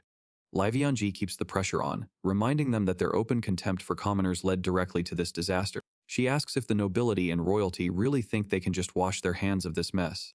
She explains the grim reality of healing magic, noting it only speeds up the natural process, meaning these students will be scarred for life. Their careers as nobles are finished, and this is just the bill coming due for their arrogance. Baines can only sweat in silence, unable to deny the harsh truth. Baines finally hits his limit and screams at her to shut up, desperately claiming that none of this is Prince Shua's fault. He is clinging to his loyalty like a life raft in a storm. Even though every word she says is a direct hit to his soul, Baines doubles down on his knightly duty. He vows to stand by Shua until the end, but Lavianji just gives him a skeptical look and asks if he really believes that. Lavianji watches the chaos with a cold, unbothered expression. She simply mutters that everything is finally making sense. She goes full history mode, claiming the Asha clan has been trashed since the era of the old queen. Our girl looks down at Baines like he is something she stepped in, calling his entire bloodline detestable. Baines suddenly starts trembling as a crushing weight clamps down on his heart. Every single throb feels like a physical sting, and he can barely hold himself together. Lavianji notes that the same toxic blood flows through the young prince. She finally understands the real reason why he showed up in this graveyard. Gasping for air, Baines wonders why she is bringing up a queen from 2 generations ago. He is struggling to keep his eyes open while his mind races to connect the dots. Shua is left rotting on the ground, finally realizing that his own trash actions triggered this nightmare. The crushing guilt of putting his fiancée in danger has him completely paralyzed with panic. Maybe he was just obsessed with the idea of playing the grand hero and saving the day. Either way, he is stuck in his own head while the world burns around him. Lavianji lets out a chilling laugh while noting how the prince hasn't changed since his arrogant, attention-seeking childhood. Baines finally snaps and threatens to cut her down for running away from any semblance of responsibility. She stands tall while the prince wilts, pointing out that his warped view isn't fit for a knight. She reminds him that every single life in this graveyard now rests in her hands. Staring down at a dead monster, Baines tries to cope by calling her incompetent. He is really struggling to accept that he is the one who is completely useless here. Her eyes turn icy as she repeats his insult back to him, asking if he really thinks she is the one being arrogant. Reaching out like she is dealing with a fussy toddler, She dismisses him as a child who is too terrified to think straight. Leviange goes full final boss, declaring herself the apex of everything in the forest. She claims the monsters have more survival instinct than the so-called elites, as they actually know to fear her. Baines is left shaking and gasping for air as his brain finally starts to short-circuit. Baines is shaking like a leaf. He is totally losing his mind and has no idea what is happening. Our girl is giving off major boss energy right now. To Baines, she looks like a queen who owns the entire forest. While Baines is having a panic attack, Leviange is just chilling in her own head. She is low-key annoyed that this disaster is ruining her camping trip and her chance to eat some broiled eel. Baines can barely process the words coming out of her mouth. He is trying to survive a horror movie while she is talking about a casual outdoor picnic. She snatches him up by the collar like he weighs nothing. She is officially done with these useless nobles for ruining her fun. Leviange lifts his whole body off the ground without breaking a sweat. She tells him straight up that he is just embarrassing himself at this point. Things get even weirder as multiple magic elements start popping off around him. From a sudden whirlwind to a hand dripping with black fire, the chaos is ramping up fast. Finally, a strange liquid begins to swarm his body and he has no way to stop it. Baines gets sucked into a sudden whirlpool of magic liquid that leaves him gasping for air. He is trapped in the center of the storm with zero ways to escape. The pressure becomes so intense he can feel his bones starting to snap. Looking at her cold expression, he realizes she might actually kill him right here. Baines stares at his hands, struggling to process the events. After being hit with a barrage of elements like wind, flame, and water, he finds himself healed instead of broken. So then why? He mutters, searching for any kind of logic. Our boy touches his face, finding that even the scar on his cheek has totally vanished. He tries to wrap his head around what she really is before a sudden presence interrupts his thoughts. He looks up in shock as a bright flash of light fills the area. A mysterious woman with shimmering silver hair appears, standing tall amidst the trees. Her indigo eyes and golden irises are impossible to ignore. "Who are you?" he asks, unable to look away. She lets out a heavy sigh, making her low opinion of his family name very clear. "House Ashi has been despicable for as long as I have known them," she says coldly. She then challenges him to discover the sins of the royal family and his own house. Her tone gets even colder as she tells him to expose the rot within the academy. With a wave of her hand, magical bubbles drift toward the fallen students. Baines looks down to see the others are still breathing, but they are barely hanging on. She explains that she only healed the 3 of them enough to stave off death. To make sure he stays quiet, she binds him with an oath mark that will bring back all that pain if he breaks it. "Any word of what you have seen here will catch in your throat," she warns. With a chilling smirk, she locks eyes with him one last time. She tells him it is in his best interest to keep his mouth shut and seek out the truth. Baines suddenly feels a sharp snap in his shoulder. He lets out a pained groan, caught off guard by the sudden impact. Looking down, he sees a glowing white flower burning into his skin. It is the legendary Death Blossom, a mark that should not even exist in this color. In this world, every royal chooses a unique flower seal to represent their bloodline. Princess Beljan famously claimed the Crimson Spider Lily, earning it the terrifying title of the Death Blossom. Baines stares at her in pure disbelief, never having heard of a white version of that seal. Between her silver hair and those ancient royal eyes, she is the spitting image of the legendary villainess herself. His mind starts racing to make sense of the impossible. Princess Belgiane has been dead for decades, so there is no way she could be standing right in front of him. He looks up at this mysterious woman, completely lost for words. If she is not the dead princess, he has no clue who he is actually dealing with. A blinding flash of light suddenly surrounds them.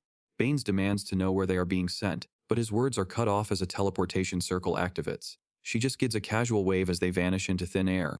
Leviange watches the fallout, noting that Heinz Ashi's path to knighthood is officially dead. He is perfectly fine while the lord he was supposed to protect is barely clinging to life. Baines looks completely broken by the weight of his failure. His conduct was so unprofessional that no real knight would ever entertain the idea of claiming him. Our MC thinks he might have even thrown away his sacred vows. Actually, she has quite a bit more to say on the matter. Leviange pouts while admitting she just couldn't forgive him. She even used illusion magic to haunt him as the legendary Belgian, just to give him a scare before heading beyond the forest barrier.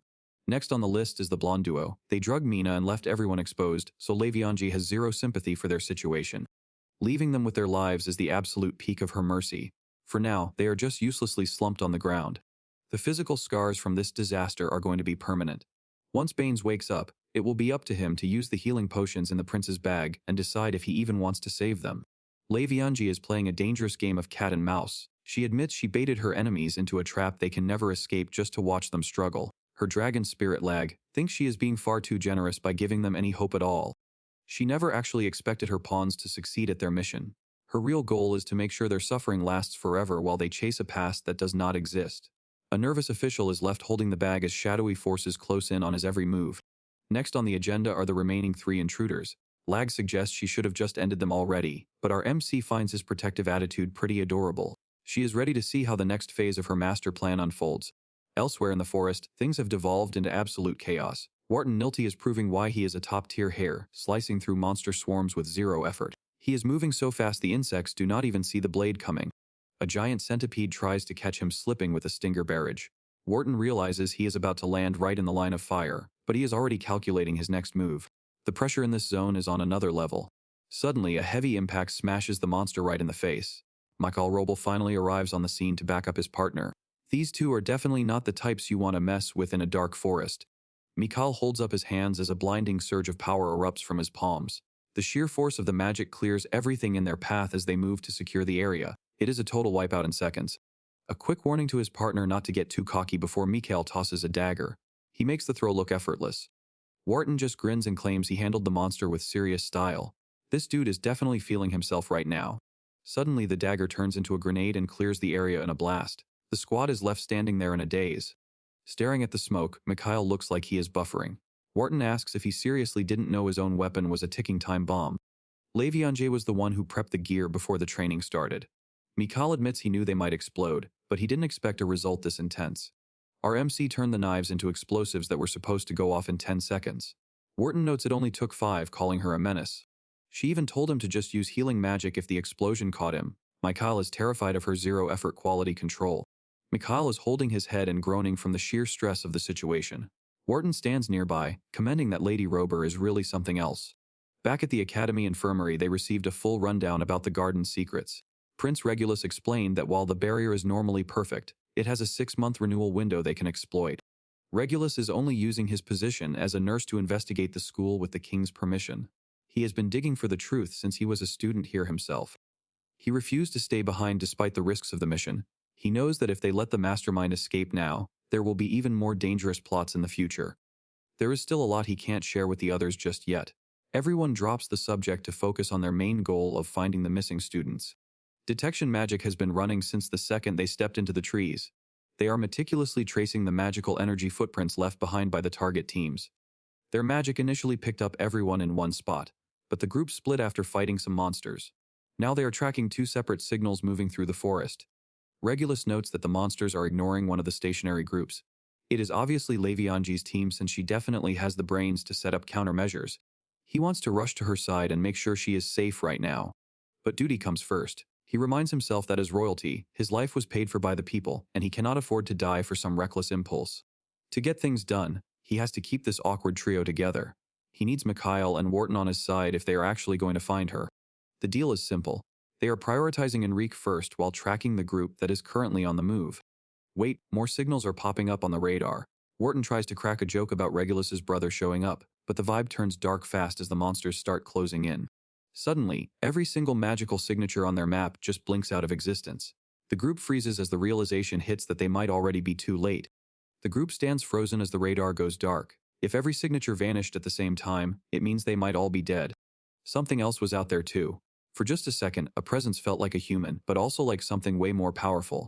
Mikhail looks ahead with a sharp focus. Only one signal is still active on their map, and they are moving out to track it down. Making their way through the dense trees, they finally spot someone. There he is. Enrique is a total mess, covered in filth and tears. He looks up at his brother and begs for help. He is completely trapped in a massive web. A giant spider is lurking right above its next meal. That's it for today, guys. If you made it to the end, comment villainous, so I know you're real ones. Don't forget to like and subscribe. It really helps the channel grow. Until then, keep on cooking.